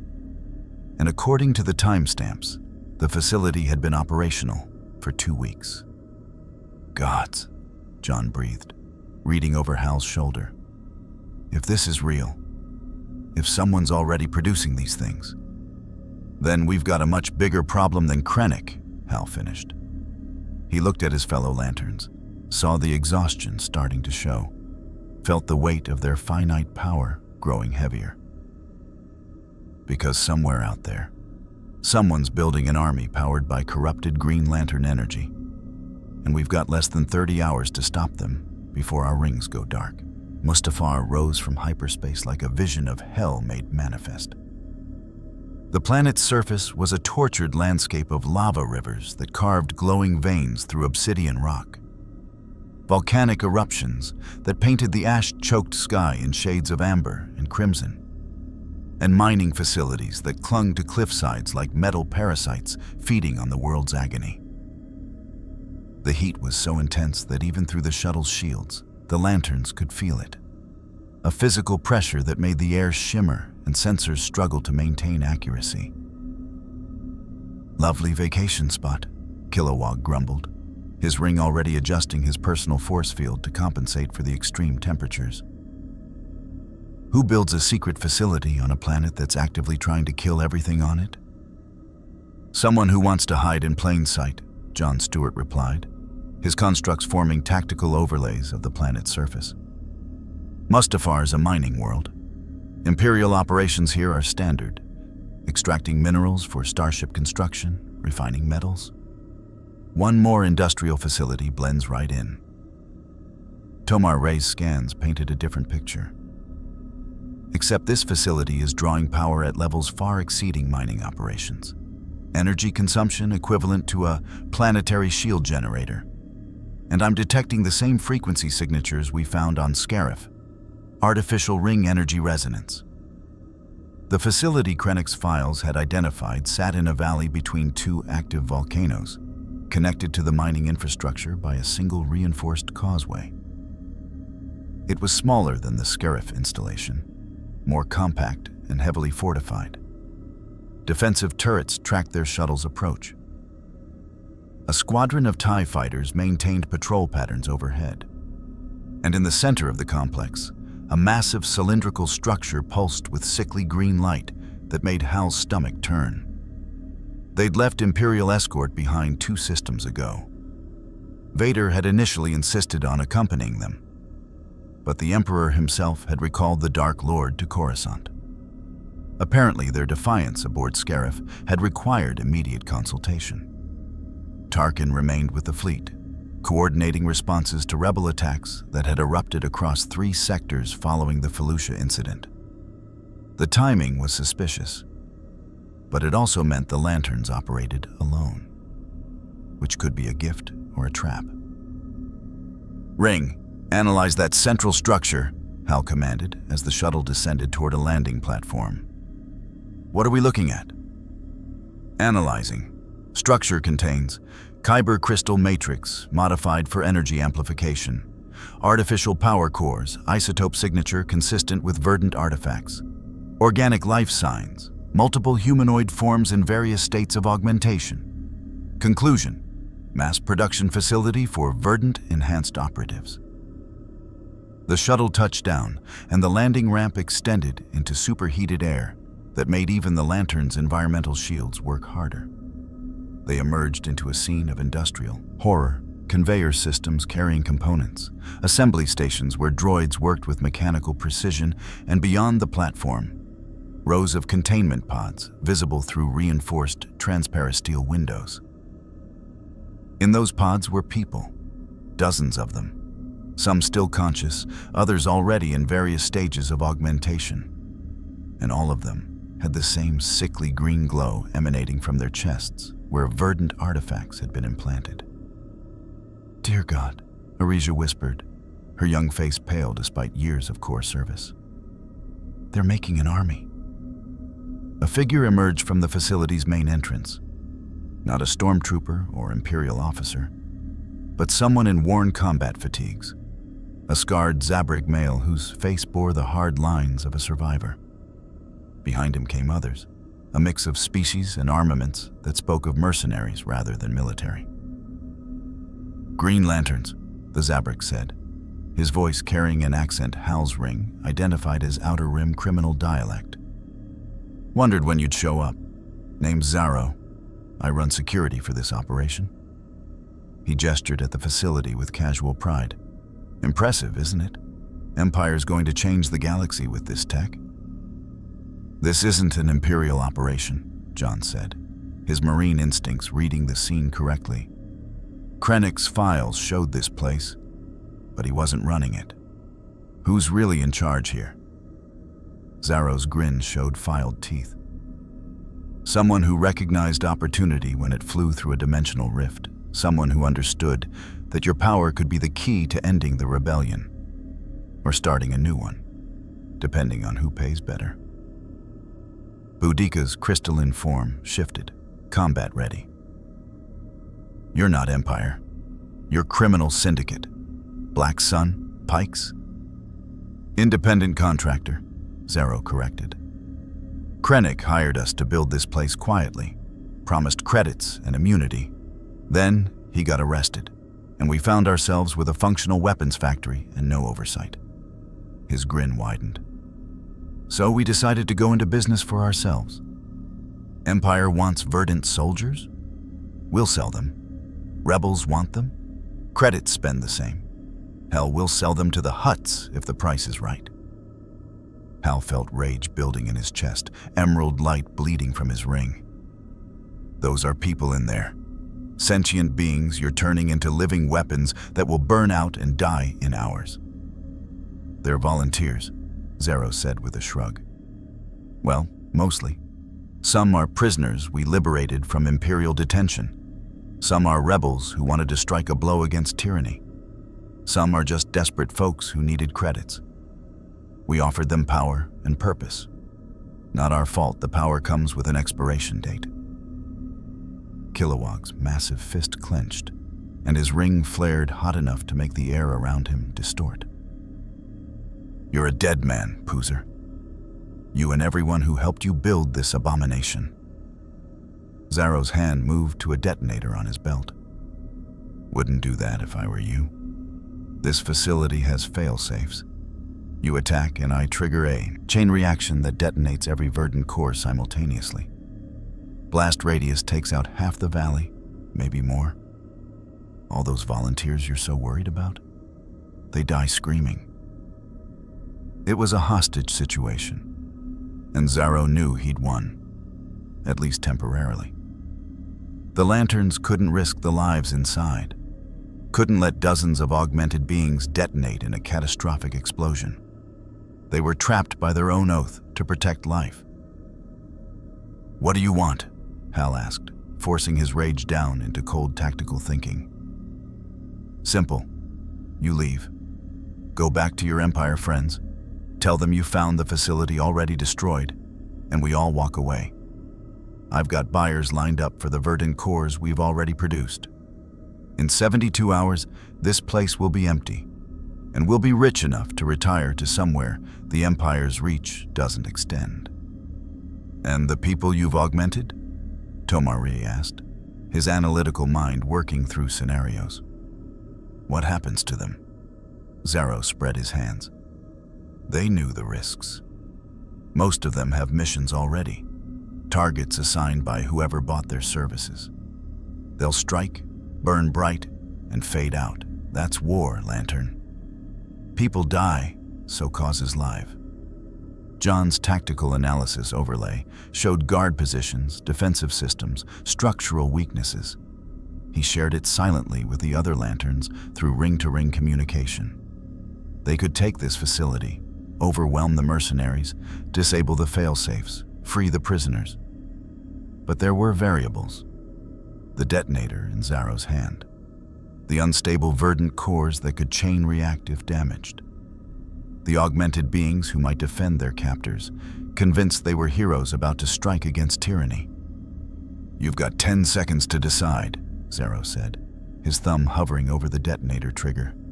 10, 9, 8. Hal's mind raced. They couldn't let Zaro sell these weapons.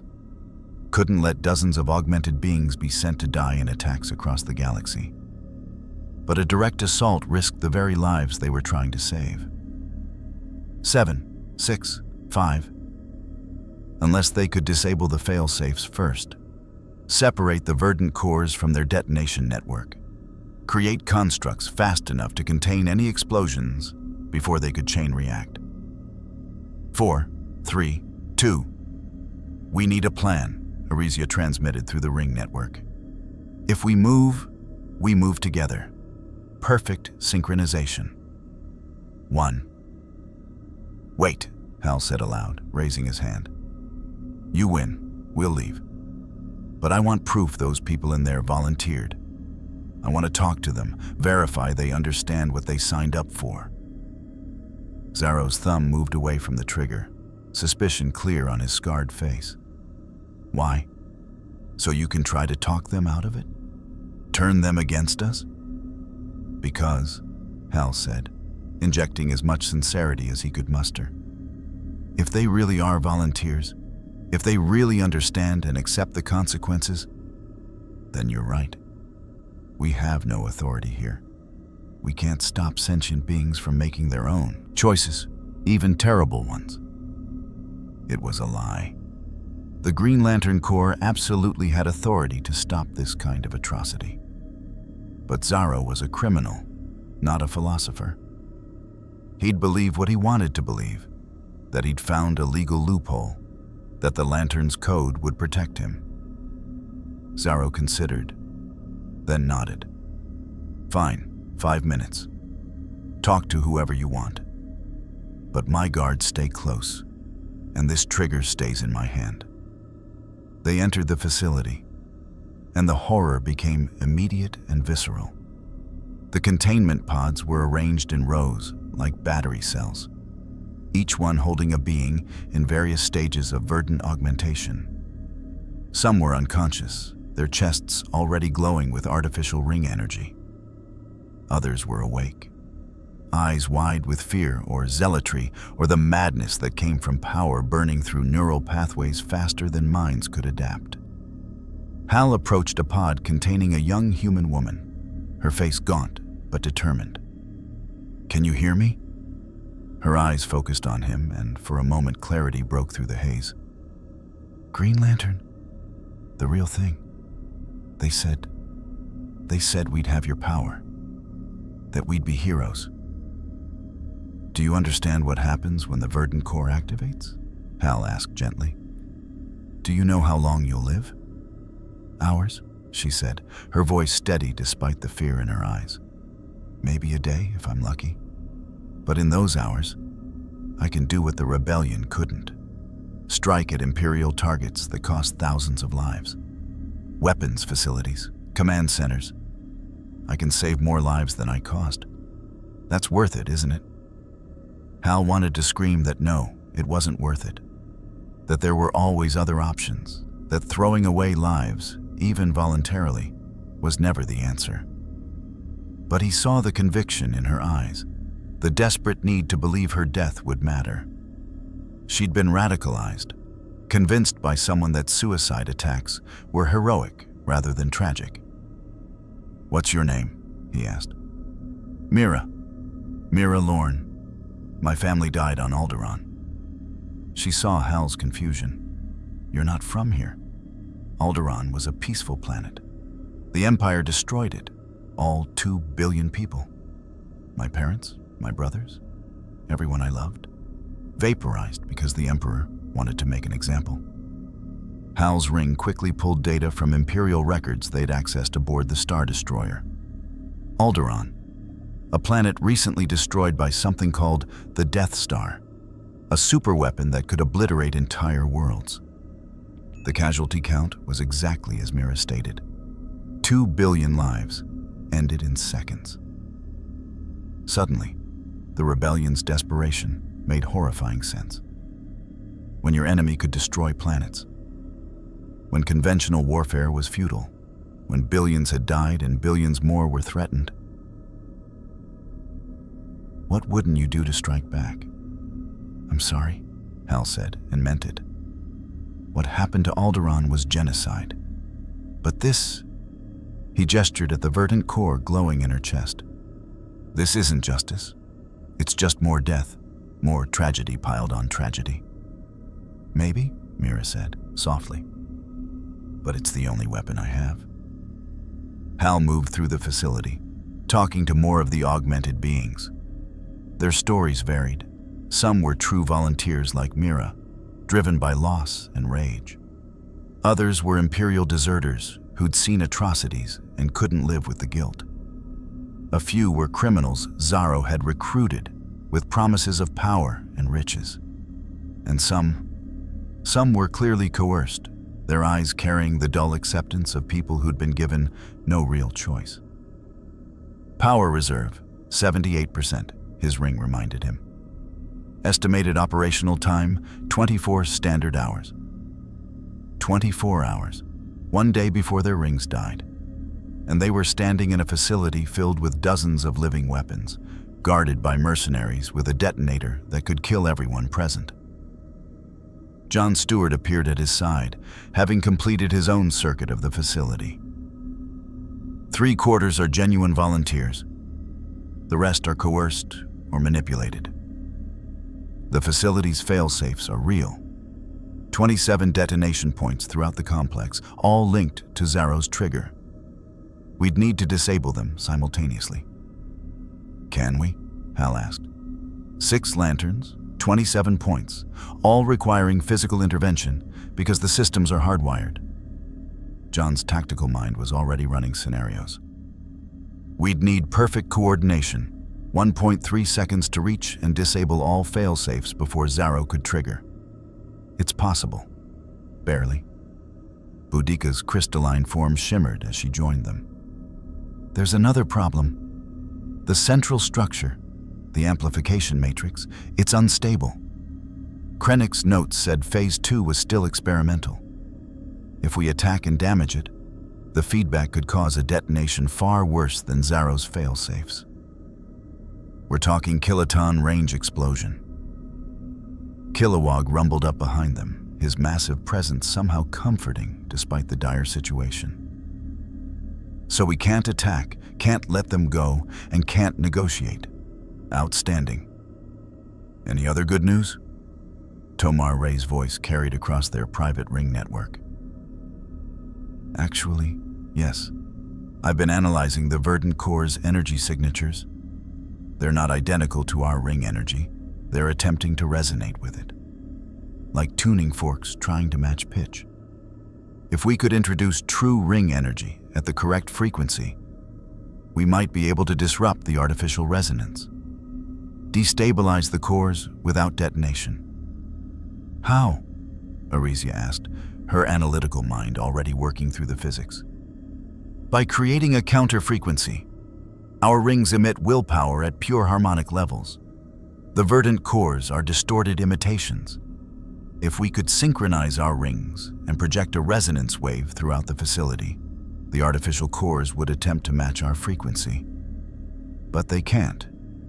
They're fundamentally flawed. The dissonance would cause them to fail safely, rather than explosively. Hal felt hope spark for the first time since entering this nightmare. How much power would that take? Tomar Ray's avian, features creased with concern. From all 6 of us, simultaneously, approximately 15% of our remaining charge, per lantern. The math was brutal. They were already down to 78% charge with no way to recharge.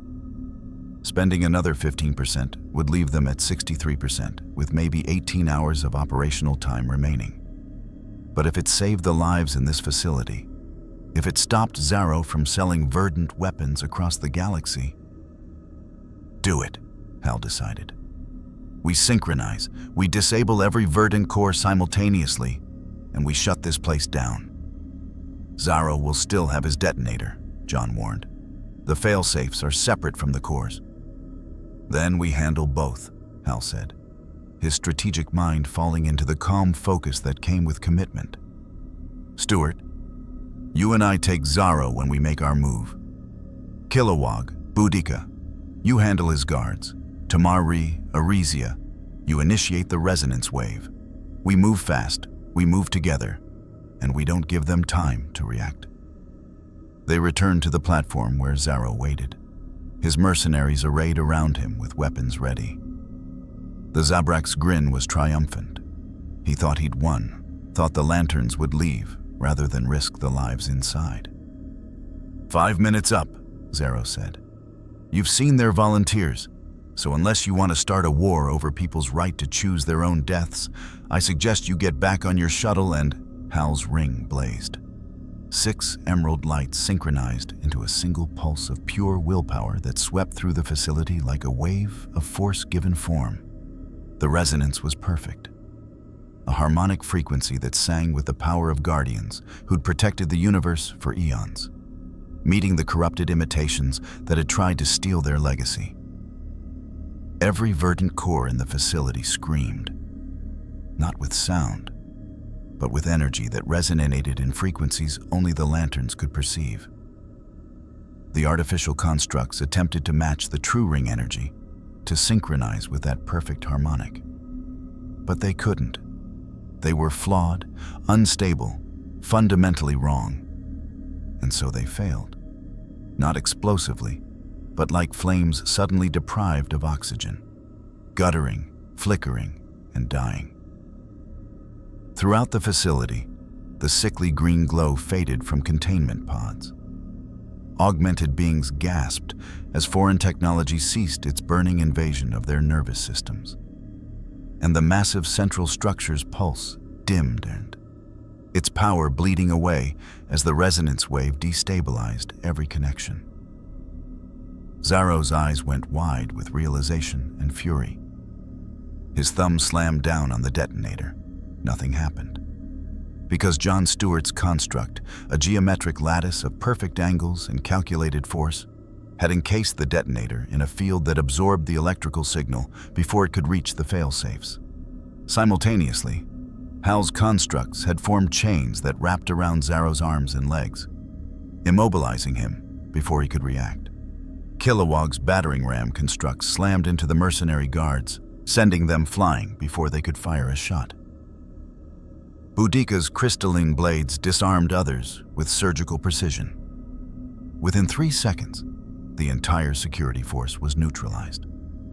"No!" Zaro screamed, struggling against Hal's constructs. "Do you know what you've done? The people who bought those weapons, they'll come for payment. They'll tear this facility apart. They'll deal with us," Hal said coldly. "You're under arrest for crimes against sentient life. Kidnapping, augmentation without consent, weapons trafficking, and conspiracy to commit mass murder. And that's just what we can prove in the last 5 minutes." Inside the facility, medical droids were already working under Tomari's direction, extracting verdant cores from the augmented beings. most would survive. The cores had been implanted recently enough that removal was possible. Some, like Mira, had been augmented longer. Their prognosis was uncertain, but they were alive, and they'd stay that way. Hal's ring pulsed. Power reserve, 63%. Estimated operational time, 18 standard hours. 18 hours, less than a day before their rings died, and they still hadn't found a way to seal the dimensional breach or recharge their power. But they'd stopped a factory of death. They'd saved lives that would have been thrown away in futile attacks. It was what the Green Lantern Corps did, even if it cost them everything. The return to Imperial space was tense and silent.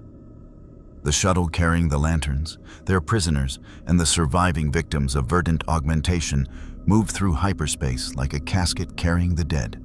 Hal stared out the viewport at the rushing starlines, his mind weighing impossible choices while his ring's charge steadily depleted with every passing moment. Power reserve, 61%. Estimated operational time, 16 standard hours. 16 hours. 2/3 of a day before they became ordinary beings, stranded in a hostile galaxy with enemies on all sides and no way home. The dimensional breach that had pulled them here remained unsealed, a wound between realities that could destabilize both universes if left untreated, and they were no closer to understanding how to fix it. "We need to talk about what happens when the rings die," John Stewart said quietly, breaking the silence.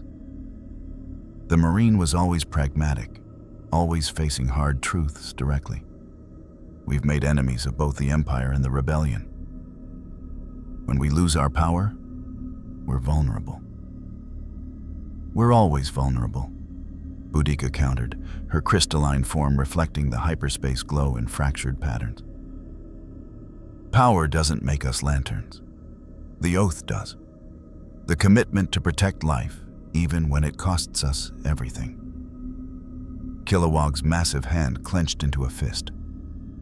"Noble words, but they won't stop a Star Destroyer from vaporizing us when we can't create shields anymore. We need a plan, Poozers. Something better than die heroically." Arisia pulled up star charts, her young face showing exhaustion despite her determination. "The dimensional breach is still active. My ring's been monitoring it since we arrived. It's not stable. The rift is expanding, slowly but measurably. In approximately 72 hours, it will reach critical mass." "What happens at critical mass?" Hal asked, though he suspected he knew the answer. "Catastrophic dimensional collapse," Tomar Ray confirmed, his avian features grave. "The boundaries between our universe and this one will tear completely. Energy, matter, even physical laws could begin bleeding across. Both realities would be corrupted, possibly destroyed." The weight of that settled over the shuttle like a physical pressure. They hadn't just been pulled into another universe. They'd opened a wound that could kill two realities if left untreated. The responsibility was staggering. "So, we have 16 hours of power to solve a problem that could destroy two universes," Hal summarized. "And we have to do it while both the major factions in this galaxy's civil war want us dead or captured. Anyone have good news?" "Actually," John said, pulling up tactical data, "we might. During the fight on Mustafar, my ring recorded something interesting. When we used the resonance wave to disable the verdant cores, there was feedback. The artificial ring energy attempted to synchronize with ours, right? But in that moment of attempted connection, my ring detected a signal.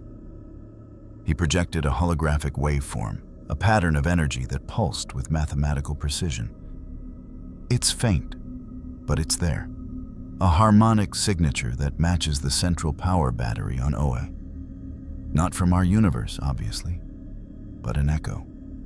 A resonance that suggests that there might be a way to connect to Oa across dimensional barriers," Tomar finished, his analytical mind seizing on the implication. The verdant technology was crude, but it proved that energy can be channeled between dimensions. If we could refine the process, create a stable resonance link, we could recharge, Arisia breathed. Not permanently, but enough to buy time, enough to seal the breach and find a way home. Hope sparked in Hal's chest, but pragmatism dampened it immediately. Where would we build this refined resonance link? We don't have access to Imperial research facilities anymore, and even if we did, we'd need equipment, materials, and time we don't have. The shuttle's comm system crackled to life, and a voice Hal had hoped never to hear again filled the cabin. Emperor Palpatine, his tone warm and grandfatherly despite the cold calculation underneath. Green Lanterns, I trust your mission to Mustafar was successful? My sources inform me you've dismantled a criminal operation and rescued numerous Imperial citizens from exploitation. The Empire is grateful. Hal exchanged glances with his fellow Lanterns, sources. The Emperor had been watching them, tracking their movements. Of course he had. They were the most significant unknown variables in his carefully controlled galaxy. Your Majesty, Hal replied carefully, we stopped a weapons facility from producing more suicide bombers. Zaro and his mercenaries are in custody. But we also found evidence that this goes deeper than one criminal operation. Indeed, Palpatine said, and there was genuine interest in his voice. Director Krennic's unauthorized research, the rebellion's willingness to weaponize your power, the dimensional breach that brought you here, all pieces of a puzzle that threatens galactic stability, which is why I'm extending an offer. Here it comes, Hal thought. The trap disguised as salvation. Come to Coruscant, Palpatine continued. Bring your prisoners, your evidence, everything you've discovered. In exchange, I will provide you with the full resources of Imperial science to solve your power crisis, Sartides, and seal the dimensional breach. My brightest minds, my most advanced facilities, all focused on returning you safely to your universe. And in exchange? John asked bluntly. Palpatine's chuckle was like silk over steel. Merely your cooperation. Share your knowledge of this central power battery and the technology that powers your rings. Not so we can replicate it. Your friend Krennic proved that path leads only to disaster. But so we can understand it well enough to help you reconnect with your power source. It was everything they needed. Access to resources, brilliant scientists, advanced technology that could potentially save both universes. And all they had to do was trust a dictator who destroyed the Jedi Order, built superweapons, and maintained control through fear and oppression. We need to discuss this privately, Hal said. Of course. But do not delay overlong, Green Lanterns. Time is a luxury you cannot afford. The comm clicked off, leaving them alone with their impossible choice. It's a trap, Kilowog said immediately. That Emperor wants our rings, wants our technology. Probably wants to dissect us to figure out how we work. The second we're vulnerable on Coruscant, we're prisoners. Maybe, Boudica countered. But he's right about one thing. We're out of options. Without Imperial resources, we can't build the equipment to reconnect with Oa. And if we can't recharge, we can't seal the breach. Both universes die. Tomar Ray's analytical mind was working through scenarios. The Emperor is strategic, not impulsive. Imprisoning us would gain him nothing if the dimensional breach destroys his galaxy. He needs us functional to solve the crisis. That gives us leverage. Leverage only works if you're willing to walk away from the table, John said, his marine pragmatism cutting through optimism. Can we really refuse his help knowing that refusal might doom two universes? Arisia looked at Hal, and in her young eyes he saw the weight of command reflected back at him. She was asking the question they were all thinking. What would you do, Hal Jordan? What choice does a Green Lantern make when every option leads to disaster? Hal Jordan had faced impossible choices before. He'd died and been resurrected. He'd been possessed by fear itself and fought his way back to sanity. He'd sacrificed everything for the core more times than he could count. But this was different. This wasn't just his life on the line. It was two entire universes. We go to Coruscant, Hal decided. We accept the Emperor's help. But we do it smart. We share only what's necessary, nothing more. We maintain our independence. And the second we sense betrayal, we fight our way out and find another solution. With 16 hours of ring charge? Kilowog asked skeptically. With 16 hours of willpower, Hal corrected. That's what the rings channel, remember? Our determination to overcome fear, to protect the innocent, to stand against impossible odds. Palpatine thinks he's the most dangerous being in this galaxy. Let's show him what real power looks like. The shuttle dropped from hyperspace, and Coruscant filled the viewport. A planet entirely covered in city, billions of lights marking quadrillions of lives compressed into a world-spanning megalopolis. At its center, visible even from orbit, stood the Imperial Palace, a massive edifice of dark stone and imperial authority, where the Emperor ruled his domain. "Welcome to the center of the Empire," the shuttle pilot's voice crackled through the comm. "Prepare for descent to the palace hangar. You are expected." Expected. Not invited. Expected. Like pieces moving across a game board toward a conclusion already determined. Hal's instincts screamed warnings, but they'd made their choice. Now they had to see it through. The descent took them through atmospheric traffic that defied comprehension. Millions of vehicles moving in three-dimensional patterns, coordinated by AI systems, creating rivers of light that flowed between skyscrapers taller than mountains.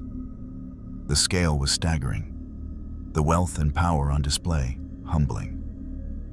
The Empire had resources that dwarfed anything in the Lantern's experience. And all of it belonged to one man. The Imperial Palace hangar was cavern, large enough to hold a dozen Star Destroyers.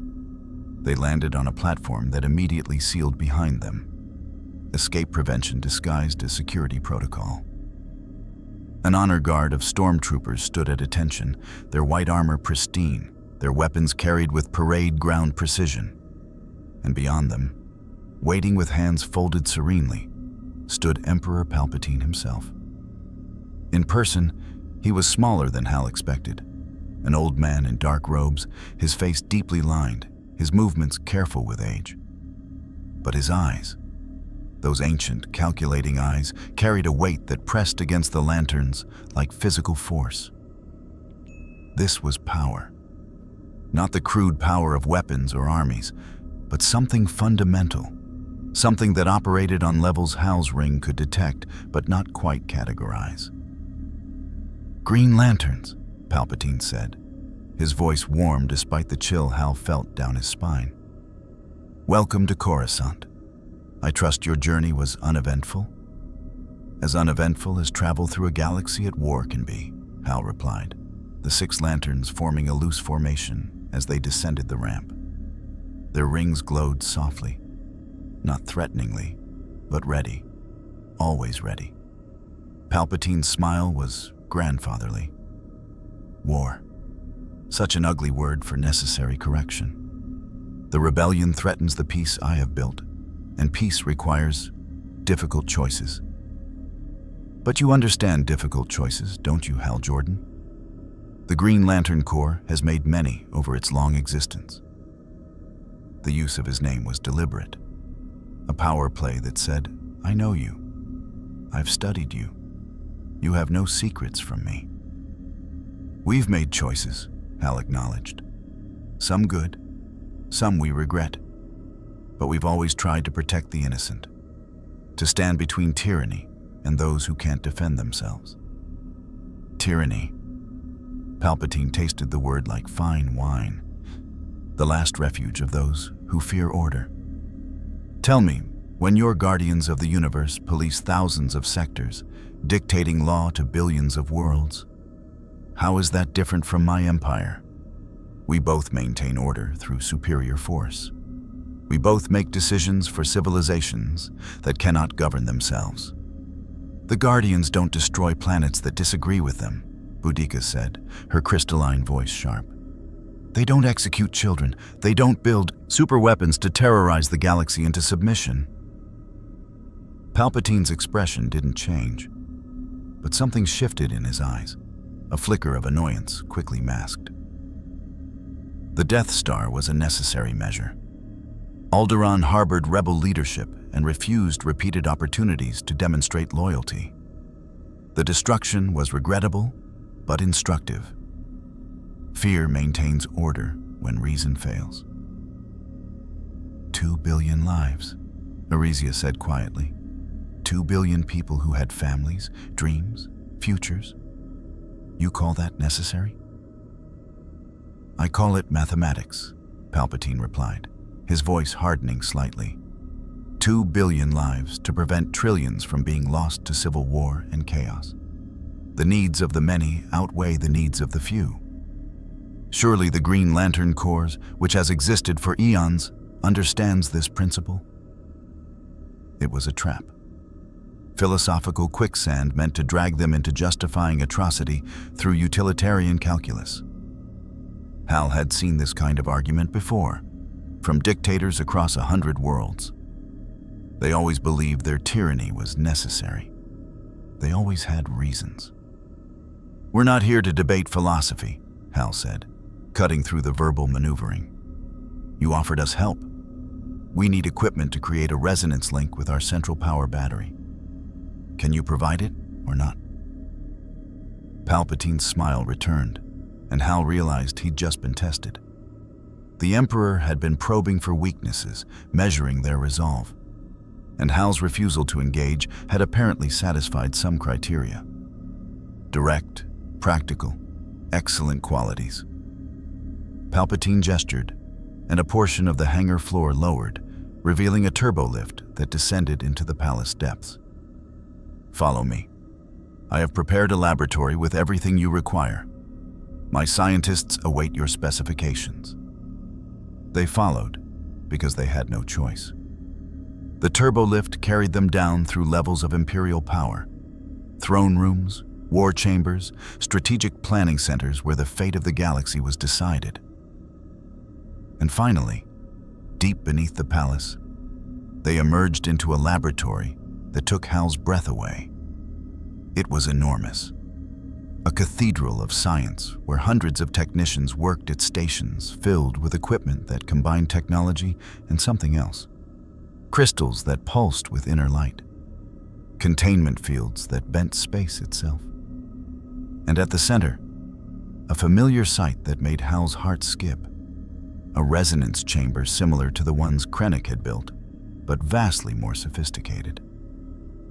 We've been preparing, Palpatine said, his voice echoing through the laboratory. Ever since your arrival, my scientists have been working to understand your power. Not to replicate it. Krennic's folly taught us that lesson. But to create a bridge. A way to connect your rings to their power source across dimensional barriers. Tomar Ray's ring was already scanning, his analytical mind processing the equipment faster than the others could follow. This is remarkable. The Kyber crystal matrix here is configured to amplify dimensional frequencies. The containment fields create stable wormhole endpoints. If this works, you'll be able to recharge your rings, Palpatine finished. Not to full capacity. The dimensional barrier will always cause some energy loss, but enough to remain functional, enough to seal the breach and save both our realities. It was perfect. Too perfect. Everything they needed already prepared and waiting. Hal's every instinct screamed trap, but what choice did they have? What do you want in exchange? John asked, voicing the question they were all thinking.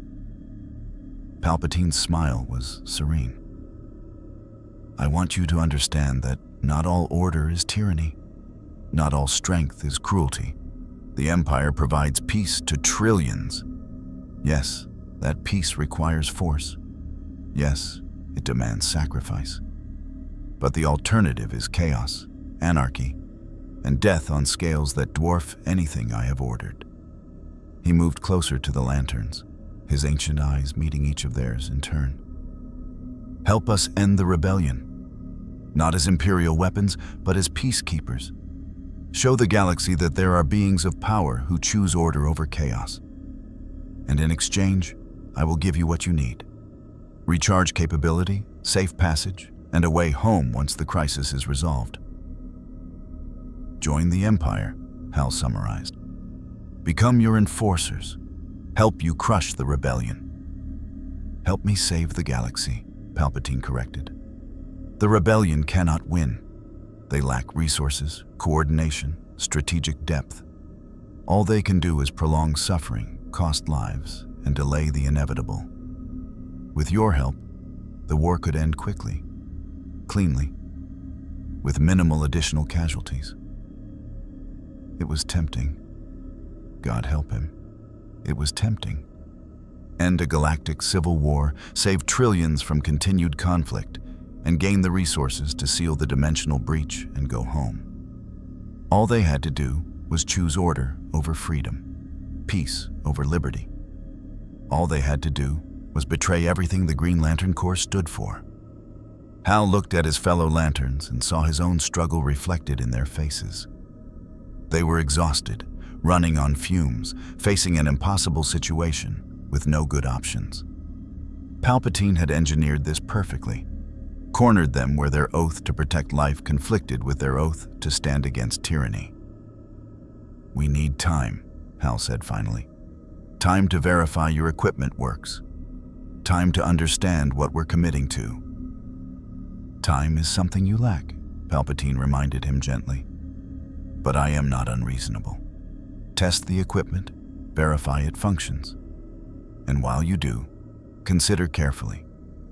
What does your oath truly demand? What would the guardians of the universe choose if they stood in your place? As the Emperor glided away, leaving them in the laboratory surrounded by Imperial scientists who watched with hungry eyes, Hal's ring delivered its latest warning. Power reserve, 58%. Estimated operational time, 14 standard hours. 14 hours to decide the fate of 2 universes. 14 hours before their power died and they became pawns in a game they barely understood. 14 hours before Hal Jordan had to choose between impossible evils and hope that somewhere, somehow, there was a third option he hadn't seen yet. The resonance chamber hummed with power that made Hal's teeth ache. Imperial scientists worked around the lanterns with nervous efficiency, adjusting kyber crystal matrices and calibrating dimensional frequency emitters under Tomari's exacting specifications. The laboratory had become a hive of controlled chaos, holographic displays showing energy waveforms, technicians calling out readings, and at the center of it all, a device that promised salvation or damnation, depending on whether you believe the Emperor's intentions were genuine. The theory is sound, Tomari reported, his avian features tight with concentration as his ring interfaced with the Imperial equipment. The kyber crystals create a dimensional aperture. The containment fields stabilize it. And if we synchronize our ring's frequencies correctly, we should be able to establish a resonance link with the central power battery on OA, across dimensional barriers. Should, Kilowog rumbled, his massive arms crossed as he glowered at the Imperial technicians. That's a word that makes me nervous, Poozer. What happens if we're wrong? If this thing doesn't create a bridge but instead tears a bigger hole between universes? Then we accelerate the dimensional collapse, John Stewart said bluntly, reviewing tactical projections on his own ring.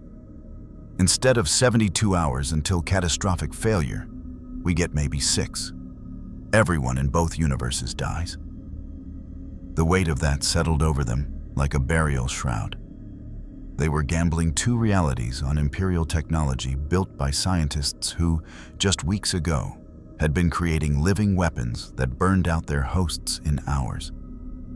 We could refuse, Arisia said quietly.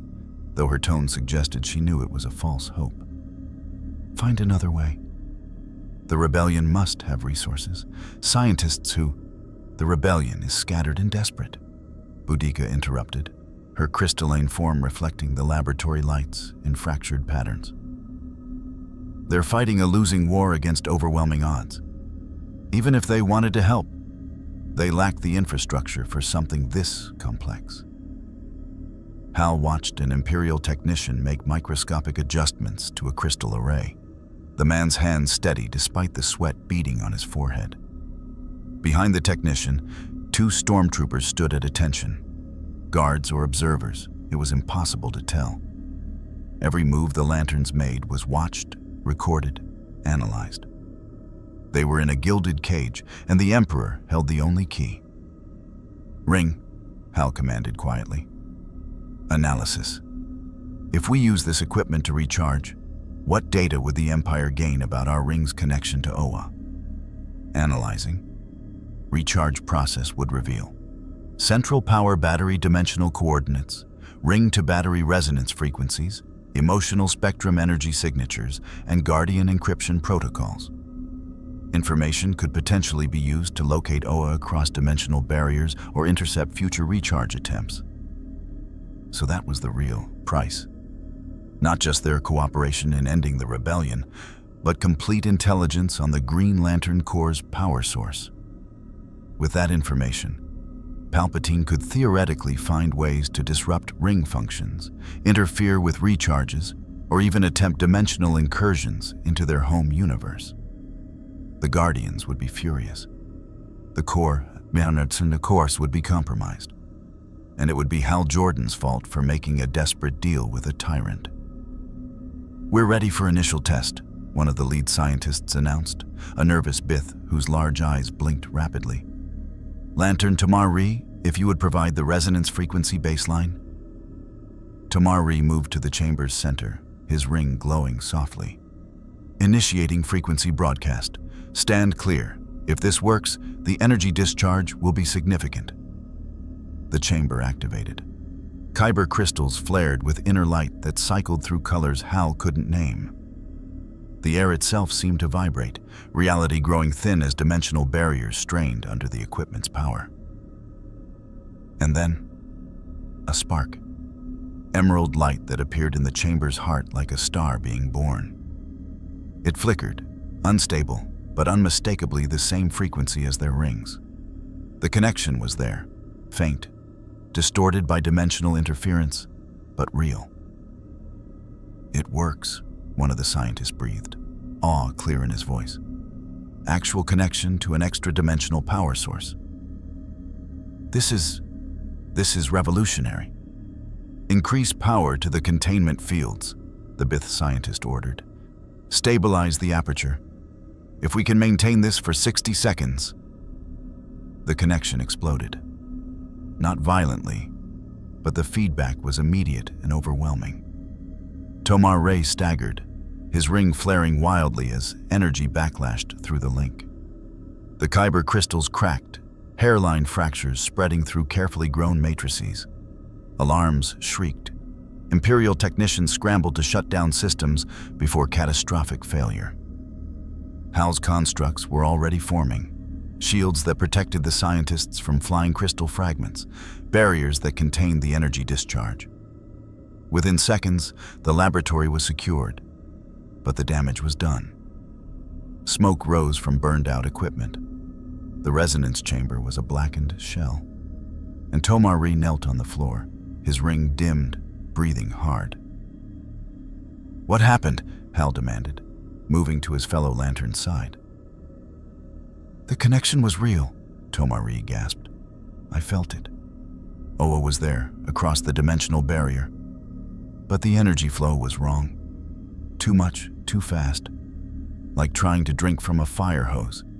The equipment couldn't handle the bandwidth." The Bith scientist was already reviewing data, his large eyes scanning holographic displays with frantic speed. The dimensional aperture achieved stable resonance for 2.7 seconds. Then energy feedback exceeded containment parameters by a factor of 14,000. The Kyber matrix couldn't channel that much power. It shattered under the load. So we need stronger crystals, John said, his tactical mind already working through solutions. More robust containment fields, better energy regulation systems. Which will take weeks to construct and test, the Bith replied. Kyber crystals of sufficient purity are rare. Growing new ones, arranging them in proper matrices, calibrating the resonance frequencies. It's a process measured in months, not days. We don't have months, Arisia said, her voice tight. We have, she checked her ring, 13 hours before our power dies completely. The laboratory fell silent except for the soft hum of backup power systems and the crackle of damaged equipment cooling. They'd gambled and lost. The Emperor's equipment worked, in theory, but practical application was beyond their remaining time. They were trapped, powerless, at the mercy of an empire they'd defied. There may be another option, a new voice said from the laboratory entrance, a woman's voice, cultured and confident. Hal turned to see someone he hadn't expected.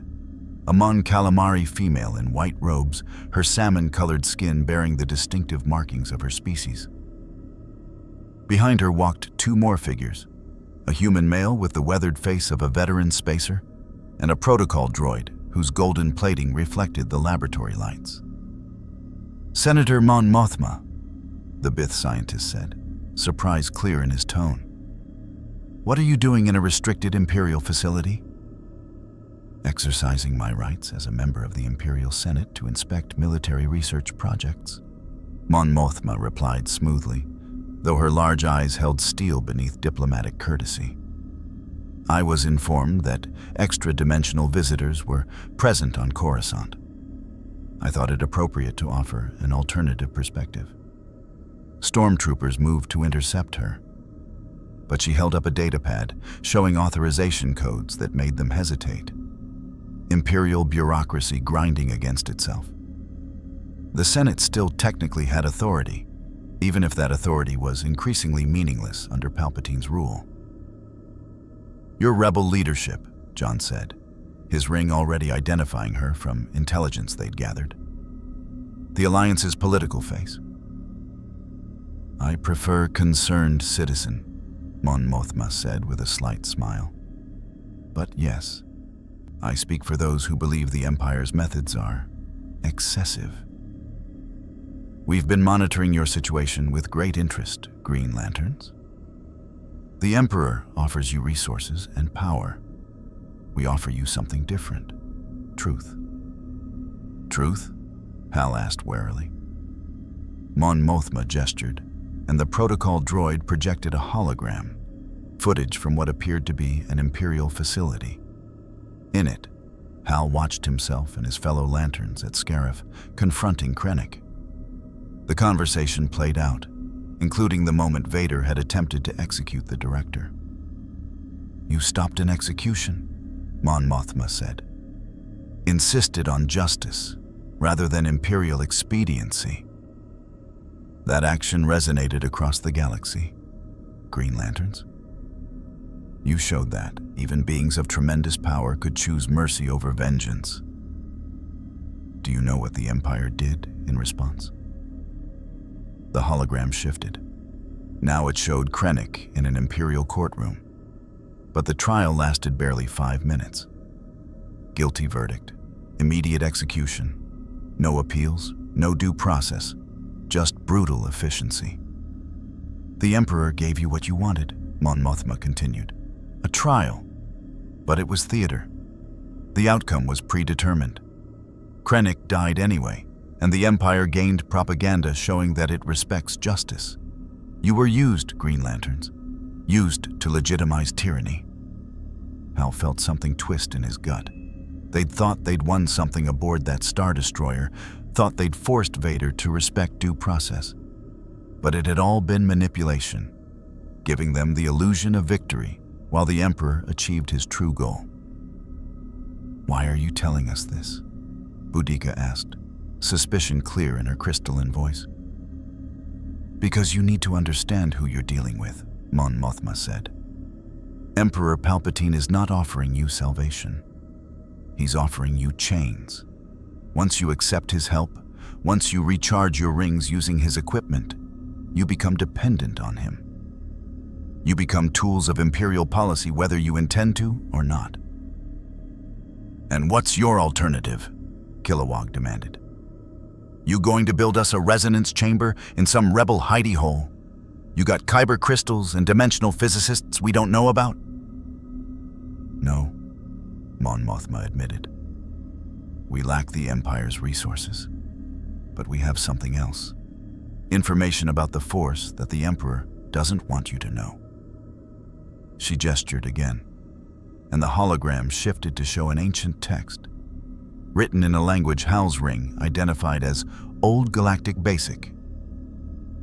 Before the Empire, before even the Republic, there were Force users who understood that the Force and other forms of universal energy could interact. The Jedi suppressed this knowledge, fearing it would lead to dangerous experimentation. The Sith hoarded it, using it for power. But we found fragments in hidden archives. The text detailed theories about the Force as a universal constant that existed across dimensional barriers.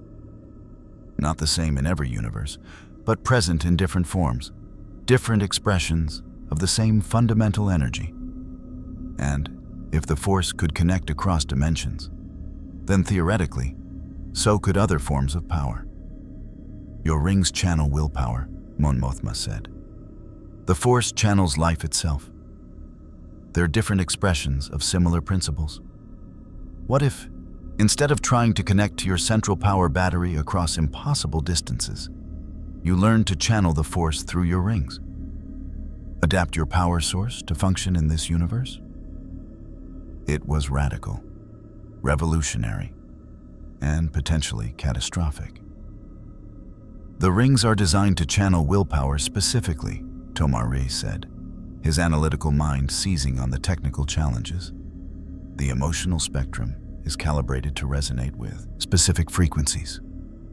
Introducing Force energy could destabilize the ring matrix, corrupt the constructs, or give you unlimited power in this universe, Mon Mothma finished. Not dependent on recharging, not vulnerable to the Emperor's control, truly independent. Or it could kill us, Arisia countered. Turn us into corrupted versions of ourselves. The Verdant Project showed what happens when you mix power sources that weren't meant to combine. The Verdant Project was crude technology attempting to replicate what you do naturally. The weathered human beside Mon Mothma spoke for the first time, his voice carrying the authority of experience. I'm General John Dodonna, Rebel Alliance Military Command. I've studied your battles, Lanterns. You don't just channel willpower, you embody it. You make conscious choices about how your power manifests. That's the difference. The Force responds to intention, just like your rings. Combine them consciously, with proper training, and you might achieve something unprecedented. Hal looked at his fellow Lanterns, saw the conflict in their faces.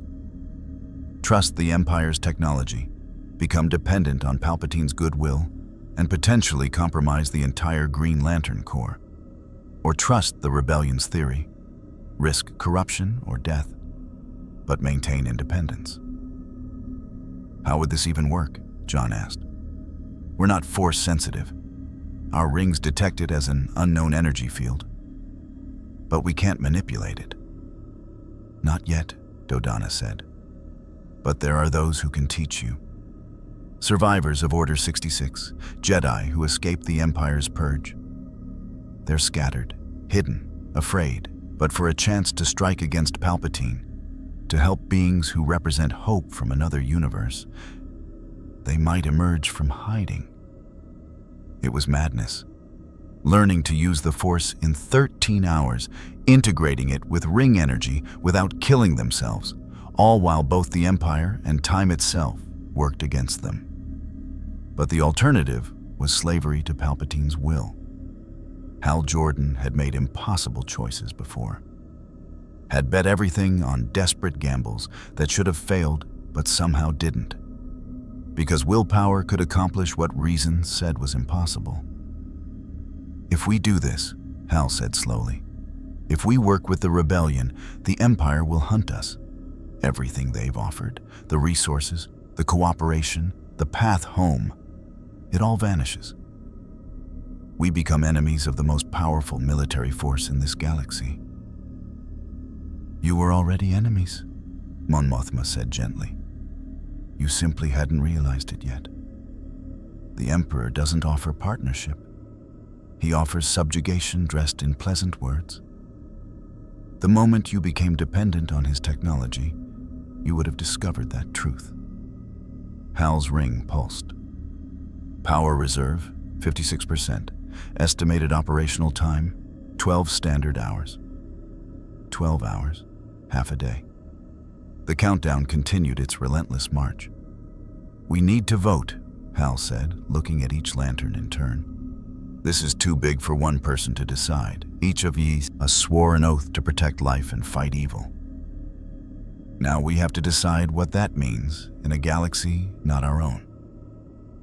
John Stewart spoke first, his marine discipline making his voice steady. "I don't trust Palpatine. Everything about him screams predator. The rebellion's plan is risky, but at least it leaves us in control of our own fate. I vote we learn to use the Force." Kilowog cracked his knuckles, his grin fierce. "Been wanting to punch the Empire in its smug face since we got here. Let's do this the hard way. I'm in." Boudica's crystalline form shimmered with determination. "The Green Lantern Corps has never bowed to tyrants. We're not starting now. I vote rebellion." Tomar Ree's analytical features showed concern, but his voice was firm. "The risks are substantial, but the Emperor's path leads to certainty, certain betrayal. I choose uncertainty and freedom over guaranteed servitude." Arisia was quiet for a long moment, her young face showing wisdom beyond her years. "When I first got my ring, the Guardians told me that power without principle is tyranny. The Emperor has power. The rebellion has principles. We have both. I vote we stay true to who we are." 5 votes, all in agreement. Hal felt something settle in his chest. The confirmation that his fellow Lanterns shared his conviction, his refusal to compromise their oath even when compromise seemed practical. "Then, it's decided," Hal said, turning to Mon Mothma. "We work with the rebellion. We learn to channel the Force, and we do it in..." He checked his ring again. 11 hours and 47 minutes, because that's all the time we have before our rings die." Mon Mothma's relief was visible. "There's a ship waiting in the lower levels. We'll need to move quickly. Once the Emperor realizes you've rejected his offer, this entire palace will lock down. Can you fight your way out?" Hal's ring blazed brighter, and around him, 5 other emerald lights joined his. "Senator, we're the Green Lantern Corps. Fighting our way out is what we do best." Alarms erupted throughout the laboratory. Blast doors began slamming shut. Stormtroopers poured through every entrance, weapons raised. And from somewhere deep in the palace, Hal felt it. A presence of vast, dark power, ancient and terrible, that had just realized its prey was escaping. Emperor Palpatine was coming, and he was not pleased.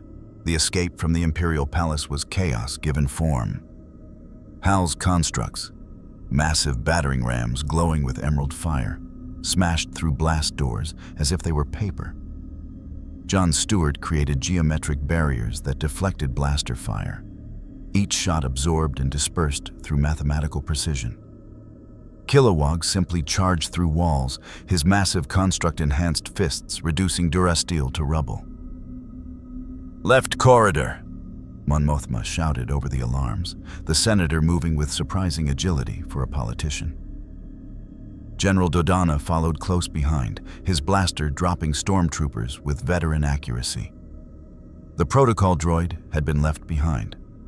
Too slow, too conspicuous. Tomar Ray flew point position, his ring scanning ahead for ambushes. Multiple hostile contacts converging on our position. Estimate 40 troopers between us and the hangar bay. Blast doors sealing sequentially. They're trying to funnel us into a kill zone. Then we don't go where they want us, Boudica said.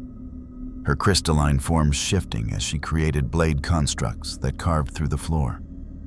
Down. We go down and circle around. The lanterns punch through 3 levels of Imperial Palace, their constructs tearing through architecture that had stood for decades. Behind them, the sound of pursuit grew. Not just stormtroopers now, but something else. Something that made the air itself feel heavy with malice. Vader had arrived. The Dark Lord appeared on the level above them, visible through the hole Kilowog had created. His cape billowed despite the still air, and his mechanical breathing echoed through the chaos like a death knell. He raised both hands, and the force crashed down with overwhelming power. Not targeted at the lanterns, at the structure itself. Durasteel beams groaned and twisted. Support columns buckled. An entire section of the palace began to collapse, tons of debris falling toward the fleeing group with lethal intent. "Shields," Hal commanded, and 6 rings flared simultaneously. Emerald barriers formed above them, geometric patterns that interlocked like a dome. The debris hammered against their constructs, chunks of building that would have pulverized any normal being. The impact drove the lanterns to their knees, ring charge bleeding away as they held back an avalanche of Imperial architecture. "Power reserve, 52%, Hal's ring warned. "Caution, sustained high-output defensive constructs, accelerating charge depletion." "Can't hold this forever," Kilowog grunted, his massive arms trembling with effort as his construct reinforced the shield dome. "Don't have to," John replied, his tactical mind working through the problem. "Arisia, create a tunnel. Straight path to the hangar. Everyone else, maintain the shield." Arisia's constructs formed a massive drill that punched through the palace foundation, boring through ferrocrete and durasteel with focused determination. The tunnel extended downward at a steep angle, and at the moment it broke through to the hangar level below, the lanterns collapsed their shield and dropped. They fell 3 stories in controlled descent, their rings cushioning the landing. Above them, Vader's presence grew stronger, the Dark Lord following with implacable determination. But they'd gained precious seconds. The hangar was a war zone. Rebel operatives, disguised as maintenance workers, had already begun their attack on Imperial security. Blaster fire crisscrossed the space. A transport ship sat on a pad with engines hot, its boarding ramp extended invitingly. Between the lanterns and Salvation stood 24 stormtroopers and one very large problem. An AT-ST Walker, its dual blaster cannons tracking toward them with mechanical precision. "Really?" Kilowog said incredulously. "They brought a Walker into their own hangar?" "Desperate times," Dodonna replied, his weathered face grim. "They know what you represent. Threats that can end their empire." The Walker opened fire. Brilliant red energy lanced through the hangar, each shot carrying enough power to vaporize a speeder. John's shields intercepted, geometric barriers that deflected the blasts into the hangar walls. Explosions bloomed. Structural damage spread. The Empire was willing to destroy its own facility to stop them. Hal and Boudica attacked simultaneously.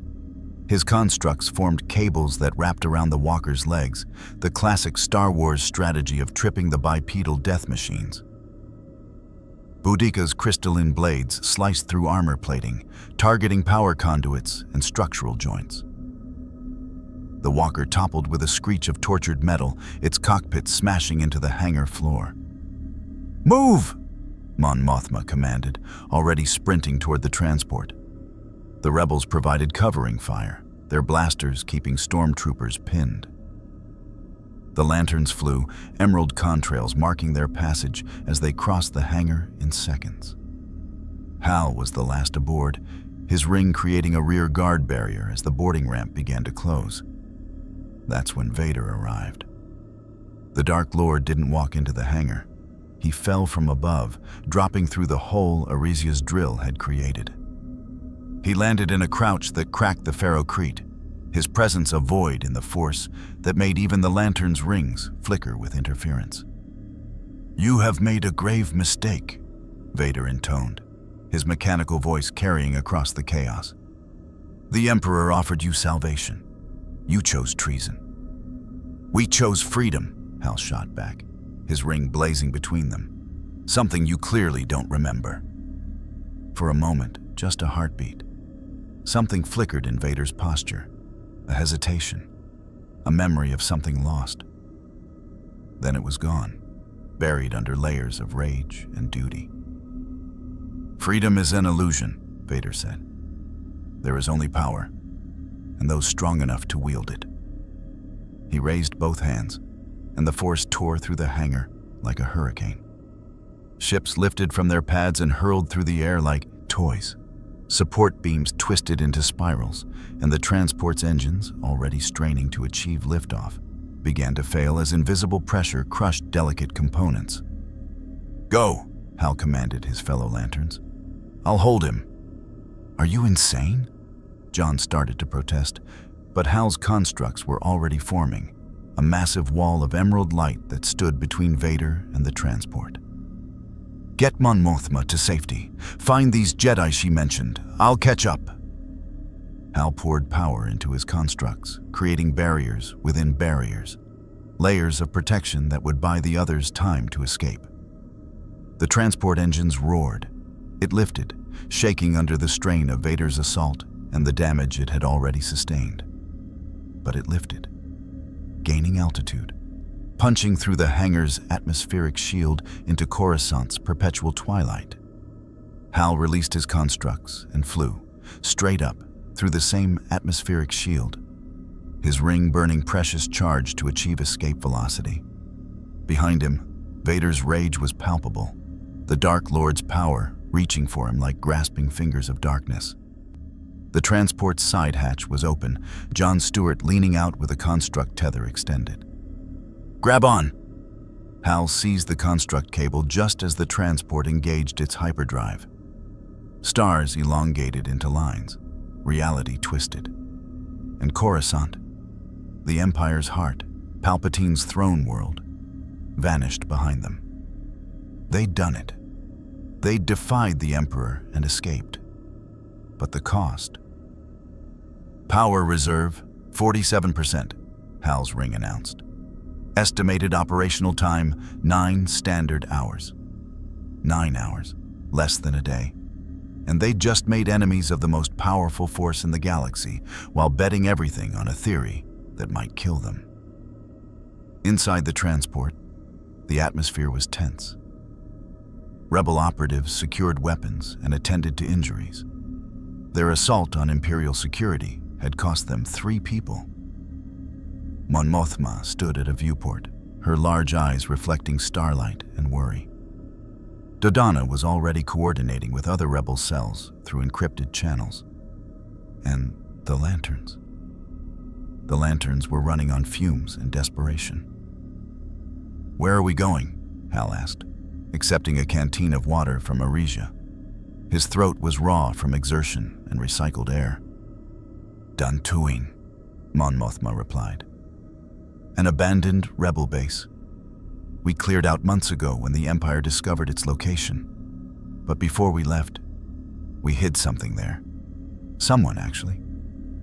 "One of these surviving Jedi?" Boudica asked. "Not just any Jedi." Dodonna's weathered face showed something like hope. "A Jedi Master who served the Order for decades, who fought in the Clone Wars, who escaped Order 66 and has spent years in hiding, waiting for a chance to strike against the Empire." The transport dropped from hyperspace, and a planet materialized before them.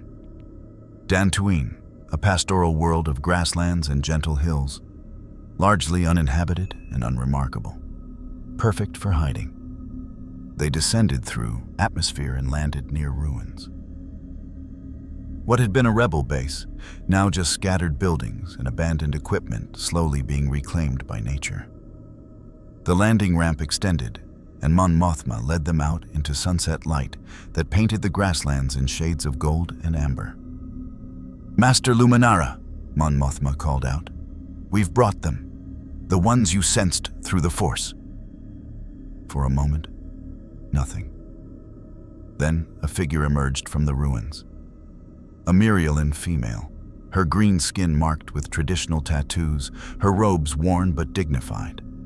She moved with the fluid grace of a trained warrior, and her eyes carried the weight of survival, of watching an entire order burn and finding the will to continue. "Green Lanterns," Luminara Unduli said, her voice accented but clear. "I felt your arrival in this galaxy, a disturbance in the Force unlike anything I've experienced.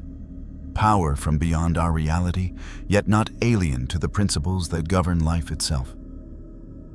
She approached Hal, and he felt something. That same presence he'd sensed from Vader and Palpatine, but different. Not oppressive or predatory, serene, balanced. The Force as it was meant to be, perhaps. "You wish to channel the Force through your rings?" Luminara continued. "It wasn't a question. To adapt your power source to function in this universe. It's dangerous. The Force responds to emotion, to passion. Your rings channel willpower specifically. Combining them could create something unprecedented or catastrophic." "We don't have a choice," Hal said, showing her his rings display. 9 hours. "Either we learn, or we become powerless in a galaxy where we've made powerful enemies."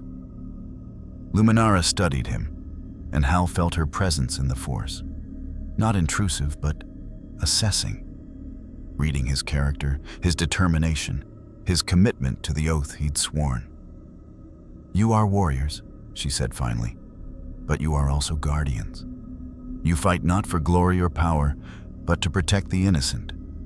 That intention is crucial. The Force responds to why you act as much as how." She turned to address all 6 lanterns. "I can teach you, but understand, learning to channel the Force is a journey that normally takes years. You have hours. What I offer is not mastery, but connection. The barest foundation. It may be enough to sustain your rings, or it may burn you out completely." "We've faced worse odds," Kilowog rumbled, though his voice carried uncertainty. "Teach us, Jedi. We'll learn." Luminara nodded. "Then we begin now. Sit. Center yourselves. Feel the grass beneath you, the air moving across your skin, the life energy that flows through this world. That is the Force. Not mystical, not distant, simply present, everywhere." The 6 lanterns sat in a circle on Dantooine's grasslands as the twin suns set and stars began to emerge.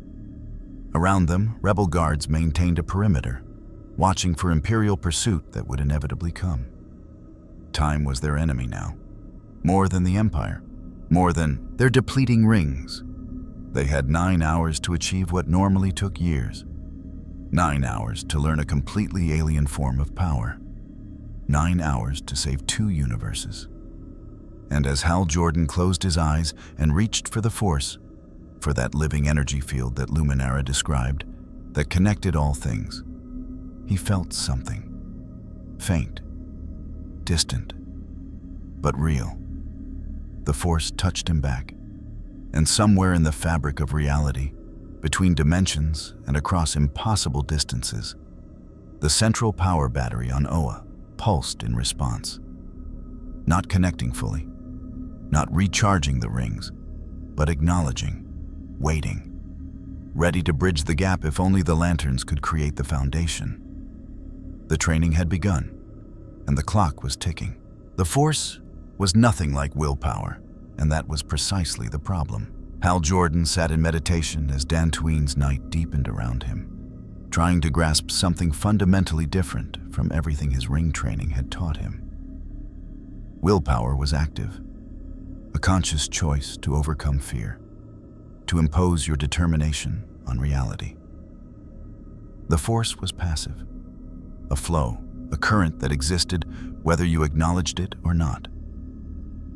Trying to combine them was like trying to mix fire and water. "You're fighting it," Luminara said, her calm voice cutting through Hal's frustration. The Jedi Master moved among the 6 lanterns, adjusting their postures, offering guidance. 4 hours had passed.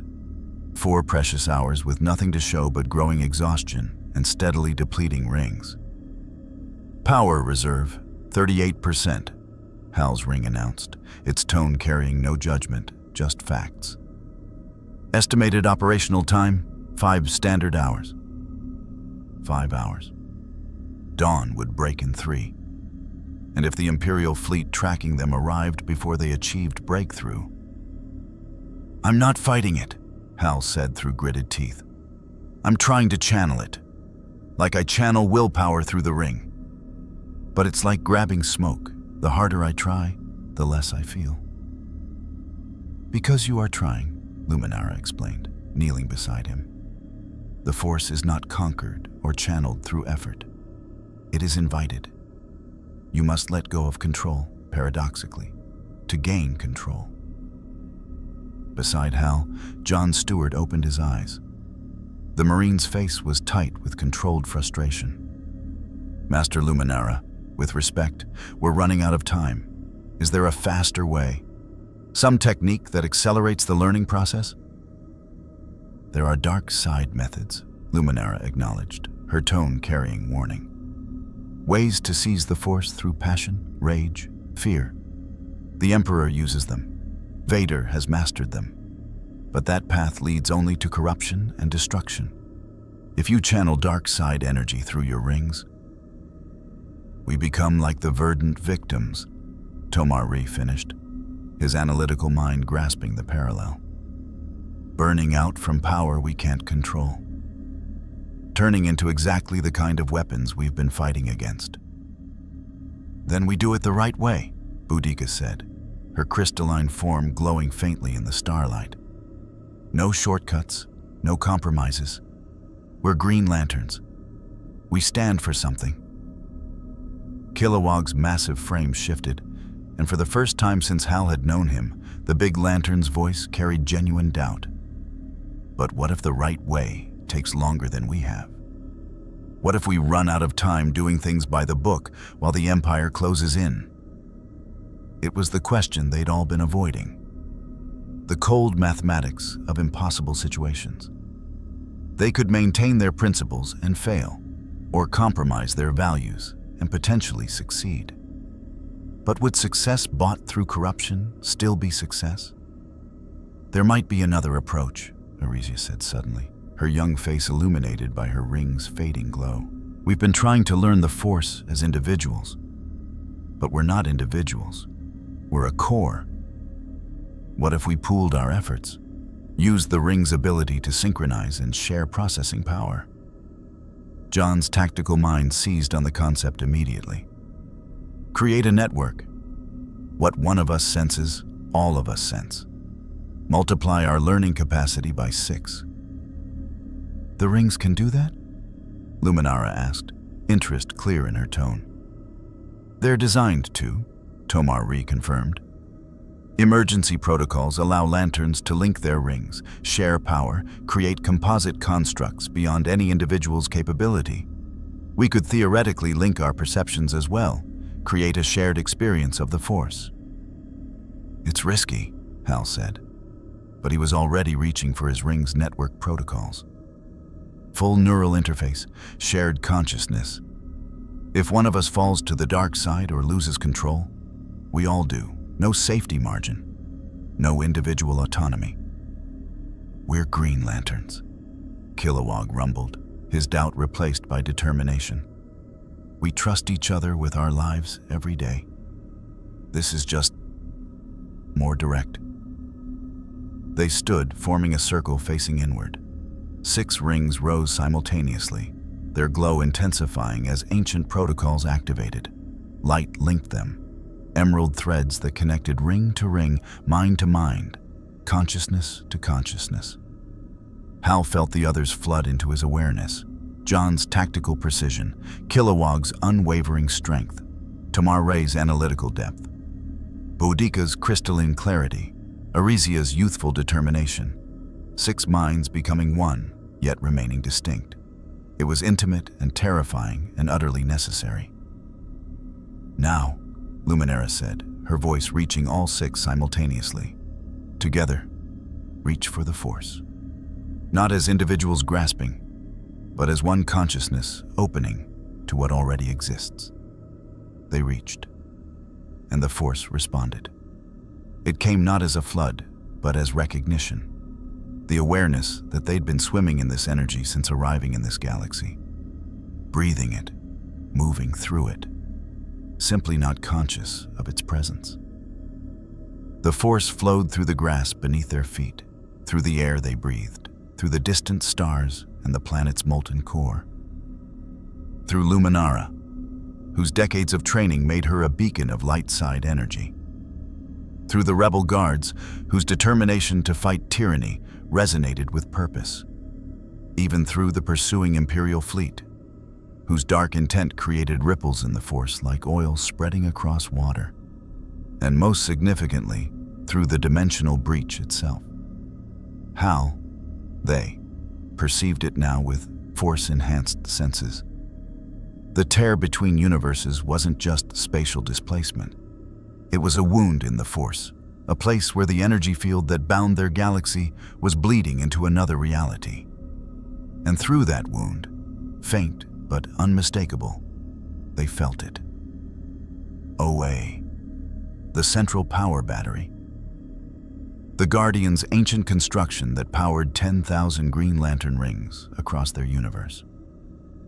It existed, outside normal space, in a pocket dimension all its own.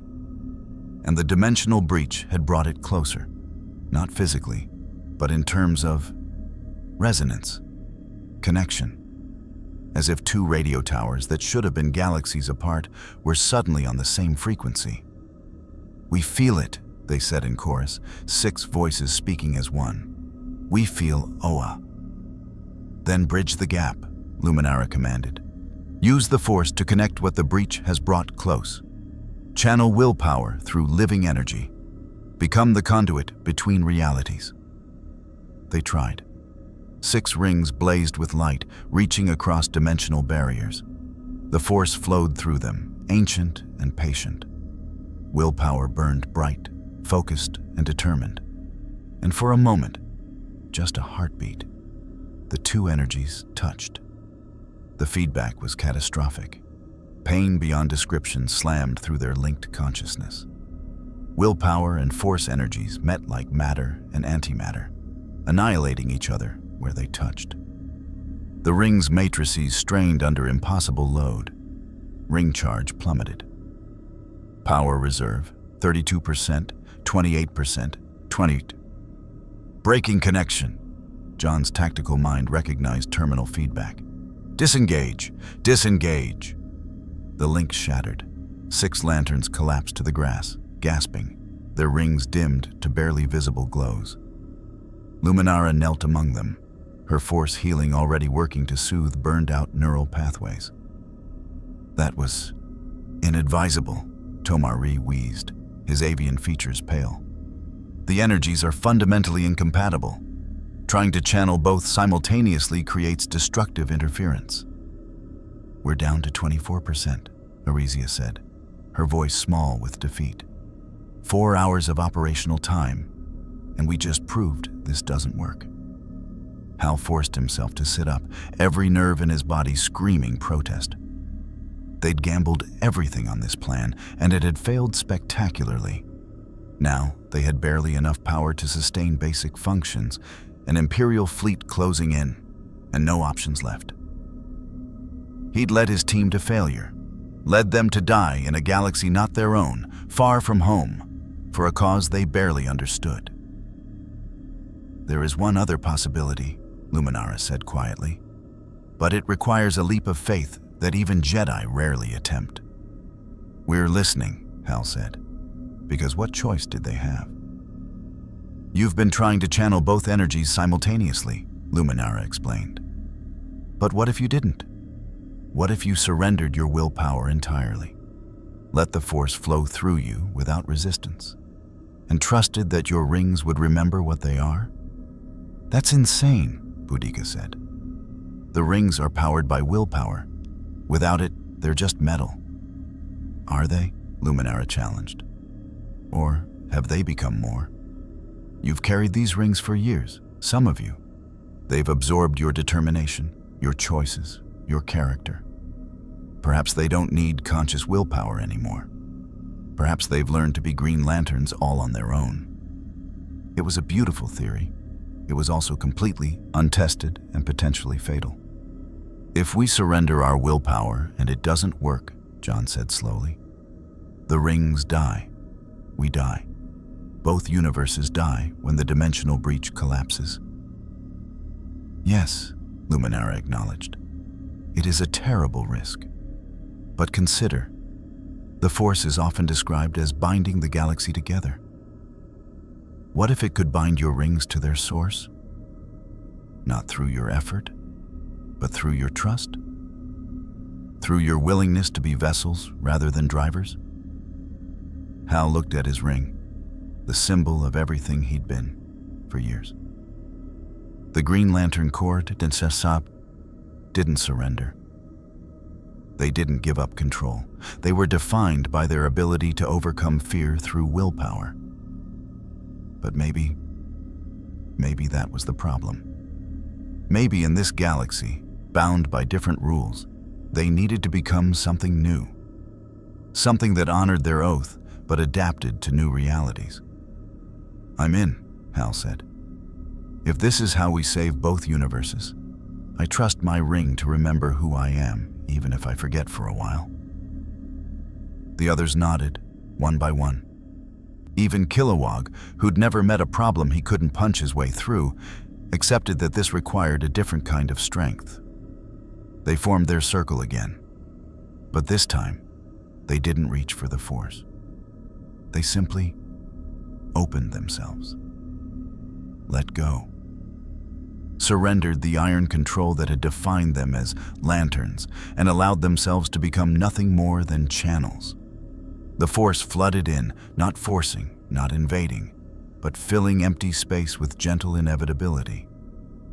And through them, through their relaxed consciousness, the rings began to resonate. Not with willpower, with something older, the oath itself.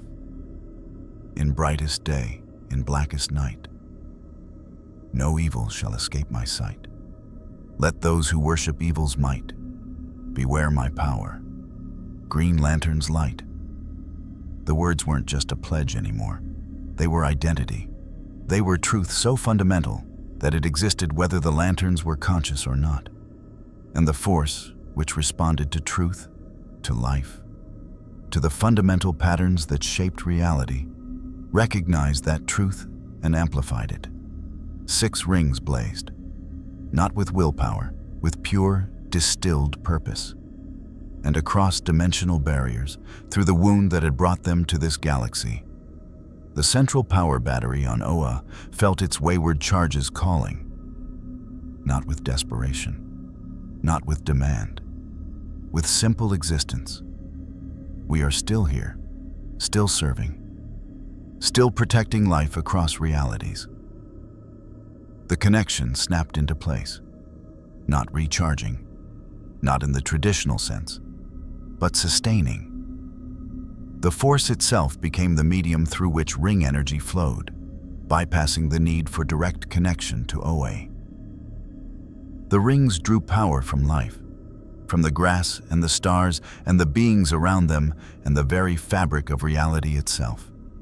Just enough to maintain function, just enough to continue their mission. Power reserve. Stabilized at 24%, Hal's ring reported, its tone somehow conveying surprise. Novel energy channeling detected.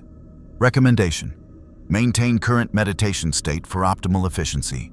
Estimated operational time: indefinite. Indefinite. They'd done it. not the way they'd planned. Not through mastery or control or typical lantern methodology, but through surrender and trust and the willingness to become something new.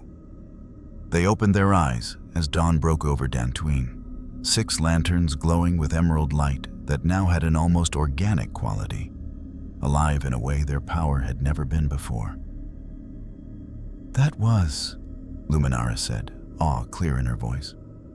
"I've never felt anything like that. You've created something unprecedented. Force channeling without force sensitivity. Willpower sustained by life energy itself. The Jedi Order studied for millennia and never achieved what you just did." "We're still Green Lanterns," Hal said, feeling his ring pulse with familiar readiness. "But now we're Green Lanterns who belong to this galaxy, at least temporarily." Mon Mothma's voice crackled through a comlink. "Hate to interrupt the mystical breakthrough, but we have a problem. Imperial Star Destroyers just dropped out of hyperspace, 15 of them, and they're launching TIE fighters." The lanterns rose, constructs already forming with that new, organic quality. Stronger somehow, more resilient, as if the Force itself wanted these protections to exist. "How long until they reach us?" John asked. 12 minutes, Dodonna's voice replied. "We can't fight that many ships. We need to evacuate, now." "No," Hal said, a plan forming in his mind with sudden clarity. "We don't evacuate. We end this. The dimensional breach. We can seal it now. We have the power, the knowledge, and the connection to both realities. We seal it. We remove the threat to both universes, and we negotiate from a position of strength." "And how exactly do we seal a dimensional breach while an Imperial fleet is shooting at us?" Boudica asked. Hal's grin was fierce. "We multitask. It's what lanterns do." He looked at his team, 5 beings who'd followed him across dimensions, trusted him with their lives, and just achieved the impossible by surrendering the very thing that defined them. They were exhausted, operating on limited power, facing overwhelming odds. They were exactly where Green Lanterns did their best work. "Kilowog, Boudica, you're on fighter defense. Keep the ties away from the breach site. John, Tomar Ree, construct a containment array around the breach. We're going to close it from both sides simultaneously. Arisia, you're with me. We're going to fly into that breach and serve as the anchor point between realities." "Fly into the dimensional tear?" Arisia's eyes went wide. "That could kill us. Tear us apart across quantum barriers, strand us in the space between universes forever." "Yeah," Hal agreed. "But it might also work. And right now, might work is the best option we've got." The Imperial fleet approached, weapons charging, ready to end the Green Lantern threat once and for all. They didn't know they were about to witness 6 warriors from another universe achieve something that would become legend in both realities. They didn't know that sometimes the greatest power comes not from never surrendering, but from knowing when to surrender to something greater than yourself. They didn't know that the Green Lantern Corps, even diminished and far from home, still stood between the innocent and annihilation. But they were about to learn. The final battle had begun. The dimensional breach hung in Dantooine's orbit like a wound in reality, a spiraling vortex of impossible colors where the laws of 2 universes met and screamed in protest. Hal Jordan and Arisia flew toward it, their rings glowing with that strange new hybrid light, while below them, the battle raged. Kilowog's constructs, massive anti-aircraft batteries that tracked with living precision, carved through TIE fighter formations. Each shot was economical, efficient, powered by the Force's endless reservoir rather than finite ring charge. Boudica danced through the furball, her crystalline blade constructs slicing through Imperial fighters with surgical grace. The ties fell like rain. But more kept coming. 15 Star Destroyers could deploy thousands of fighters. and the Empire was willing to spend every life necessary to stop what they perceived as an existential threat. "Containment array online," John Stewart reported, his geometric constructs forming a massive sphere around the breach. Mathematical precision given form, each angle calculated to channel dimensional forces. "Tomari, link your arrays to mine. We need perfect synchronization." "Acknowledged," the avian lantern replied, his constructs weaving between John's to create a lattice of such complexity it hurt to look at. "Hal, when you're ready, we'll begin compression. But understand, once we start, we can't stop. The forces involved will cascade. If you're not in position..." "We'll be in position," Hal transmitted back, though his heart hammered against his ribs. He'd faced death before, embraced it even, when duty demanded. But this was different. This was flying into the space between realities and hoping he'd survive long enough to complete the mission. Beside him, Arisia's ring glowed with determination that belied her youth. "I'm scared," she admitted, "but I'm a Green Lantern. We do the impossible because nobody else can." "Damn right," Hal said, and together they accelerated toward the breach. Reality twisted as they approached. The closer they got, the more the universe's rules became suggestions rather than laws. Gravity pulled in 6 directions simultaneously. Light moved in curves. Time stuttered, making each second feel like hours or microseconds depending on how their neurons fired. And through it all, Hal felt the force, that living energy that Luminara had taught them to recognize, holding them together, keeping their molecules from dispersing across dimensional barriers, whispering that life persisted even in spaces where life shouldn't be possible. They entered the breach. Hal Jordan had flown through black holes, had traversed the emotional spectrum's wildest extremes, had died and been resurrected. None of it compared to this. He existed in 2 universes simultaneously, saw Dantooine and Oa overlaid like a double exposure, felt the central power battery's ancient pulse synchronized with the Force's eternal rhythm, witnessed the guardians of the universe standing in their council chamber, somehow aware that their wayward lantern had found a way home while being impossibly far away. "Now," he transmitted, his voice carrying across dimensions. "Compress the breach. Seal both universes." John and Tomari's containment arrays activated, squeezing the dimensional wound like sutures closing an injury. The pressure was immense. 2 realities fighting to remain separate, yet pulled together by the breach's distortion. And at the center, serving as the anchor point, Hal and Arisia held position. Their rings didn't just glow, they sang. A harmonic that resonated across the emotional spectrum and the Force simultaneously, creating a frequency that had never existed before and might never exist again.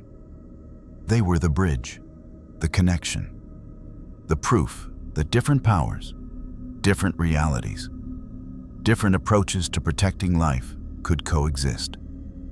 The breach began to close. In orbit above Dantooine, an Imperial admiral watched his sensors with growing horror. The dimensional anomaly that had concerned the Emperor was collapsing, and with it, the energy signatures that had allowed them to track the lanterns were fading. Soon, these powerful beings would be invisible, untraceable, free to operate against the Empire without warning. "All batteries, fire on the anomaly," he commanded. "Destroy it before..." Vader's hologram appeared on the bridge, cutting off the order. "No. The Emperor has issued new commands. Stand down. Let them close the breach." "But my lord, we could destroy them now, while they're vulnerable." "The Emperor's wisdom exceeds your understanding," Vader said, his tone brooking no argument. "Stand down." The Admiral complied, though confusion was clear on his face.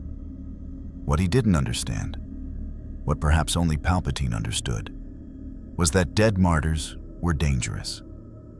6 beings from another universe, sacrificing everything to save both realities?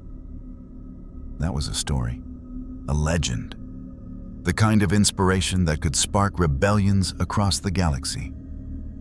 Better to let them seal the breach, let them think they'd won, then hunt them quietly in the shadows, where their deaths would teach no lessons and inspire no hope. The breach closed with a sound like reality sighing in relief. Dimensional barriers snapped back into place. The wound between universes healed, leaving only the faintest scar. A place where sensors might detect slight anomalies, where force-sensitive beings might feel a whisper of otherness, but nothing more. Hal and Arisia tumbled out of the collapsed breach, their rings flickering with exhaustion. They'd been at the center of forces that could tear apart planets, held together only by their rings' power and the force's sustaining energy. They'd survived. Kilowog caught them both with construct nets, his massive face split by a relieved grin. "Thought we'd lost you, poozers. Don't scare me like that." "Breach sealed," Tomari reported, his analytical voice carrying satisfaction. "Dimensional barriers restored to stable configuration. Both universes are safe." The Imperial fleet was withdrawing. Star Destroyers jumping to hyperspace one by one, TIE fighters returning to their carriers. The rebels below cheered. They'd won. Against impossible odds, with improvised tactics and desperate gambles, they'd actually won. But Hal Jordan knew better. This wasn't victory. This was intermission. They'd sealed the breach, yes, eliminated the immediate threat to both realities. But they were still stranded in a galaxy at war, with rings powered by an unprecedented hybrid of willpower and force energy. They'd made enemies of the Empire while proving to the rebellion that powerful allies existed. They weren't going home. Not yet. Maybe not ever. "So," John said, his tactical mind already working through their new situation. "We're stuck here. No direct connection to Oa. No way to request backup. 6 lanterns in a galaxy of trillions, caught between Empire and Rebellion." "Sounds like Tuesday," Kilowog rumbled. "We've handled worse." "Have we?" Boudica asked. But her crystalline voice carried amusement rather than despair. "I don't recall worse. But I also don't recall backing down from a fight just because the odds were bad." "The dimensional breach is sealed," Arisia said. "But our mission isn't over. This galaxy needs protectors, beings willing to stand between tyranny and the innocent. Maybe we were brought here for a reason." Hal looked at his team. These 5 remarkable beings who'd followed him across realities, surrendered their defining power to save 2 universes, and emerged stronger for it. They were Green Lanterns. That truth existed whether they were in their home universe or this strange galaxy bound by the Force. And Green Lanterns didn't abandon people in need. "We stay," Hal decided. Not as Imperial enforcers, not as rebel weapons, but as Green Lanterns. We operate independently, protect innocent lives, and show this galaxy what real peacekeepers look like. Mon Mothma approached, her diplomatic features showing respect. "The rebellion would welcome your alliance, not as subordinates, but as partners. Together we could—" "No formal alliances," Hal interrupted gently. "The moment we officially join a side, we lose our independence. We become symbols in someone else's war. Instead, we help where help is needed. Empire, rebellion, or anyone else. If they threaten innocent lives, they answer to us." Luminara smiled, understanding in her Force-trained eyes. "You've learned quickly. That is the Jedi way, or was, before we became generals in the Clone Wars. Serve life itself, not political factions."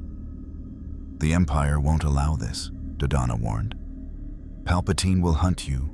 Vader will never stop pursuing you. You've made enemies of the most powerful forces in the galaxy." "Yeah," Hal said, his ring glowing brighter as dawn light touched them. We tend to do that. He looked up at Dantooine's sky, where stars were fading as the sun rose. Somewhere out there, the Empire plotted. The rebellion strategized. And countless beings, slaves, prisoners, refugees, suffered under tyranny and war. They needed hope. They needed proof that power could be used to protect rather than dominate. They needed heroes. They needed the Green Lantern Corps. In brightest day, in blackest night, Hal recited, and his fellow lanterns joined him. 6 voices speaking the oath that had guided them across realities and would guide them still. No evil shall escape my sight. Let those who worship evil's might beware my power. Green Lantern's light. Their rings blazed with that new hybrid glow, willpower and force energy combined into something unprecedented. They were no longer just warriors from another universe. They were something new. Something this galaxy had never seen but desperately needed. They were legends in the making. Far away on Coruscant, in the deepest chambers of the Imperial Palace, Emperor Palpatine watched recordings of the battle through ancient, calculating eyes. He'd let them seal the breach. Let them think they'd won. But he'd learned what he needed. These Green Lanterns could be hurt, could be pressured, could be forced into impossible choices. And most importantly, they cared. About justice, about innocent lives, about principles that made them predictable. Lord Vader, Palpatine said to the Dark Lord standing in shadows, prepare a new strategy. We cannot destroy them directly. They're too powerful, too resilient. But we can use them. Create situations where their principles become weaknesses, where their desire to save lives forces them into traps. Yes, my master, Vader intoned, his mechanical breathing steady. They will learn that power, without ruthlessness, is merely potential waiting to be exploited. But neither the Emperor nor his apprentice understood what they'd unleashed. Because the Green Lantern Corps wasn't just 6 beings with powerful rings. It was an idea, an oath, a commitment that transcended universes and couldn't be broken by force or manipulation. It was the promise then that even in the darkest night, even in a galaxy far, far away, there would always be light. In the years to come, the galaxy would speak of them in whispers and legends. The beings in green who answered to no authority but their conscience, who stood against Star Destroyers with nothing but willpower and determination, who proved that power could serve life rather than dominate it. Some would call them heroes, others threats. The Empire would hunt them. The rebellion would seek their aid. And throughout it all, the Green Lanterns would do what they'd always done: protect those who couldn't protect themselves, stand against evil wherever it manifested, and prove that even one being with sufficient willpower could change the galaxy. The dimensional breach was sealed. 2 universes were safe. But the story, the legend of the Green Lantern Corps in a galaxy far, far away, had only just begun.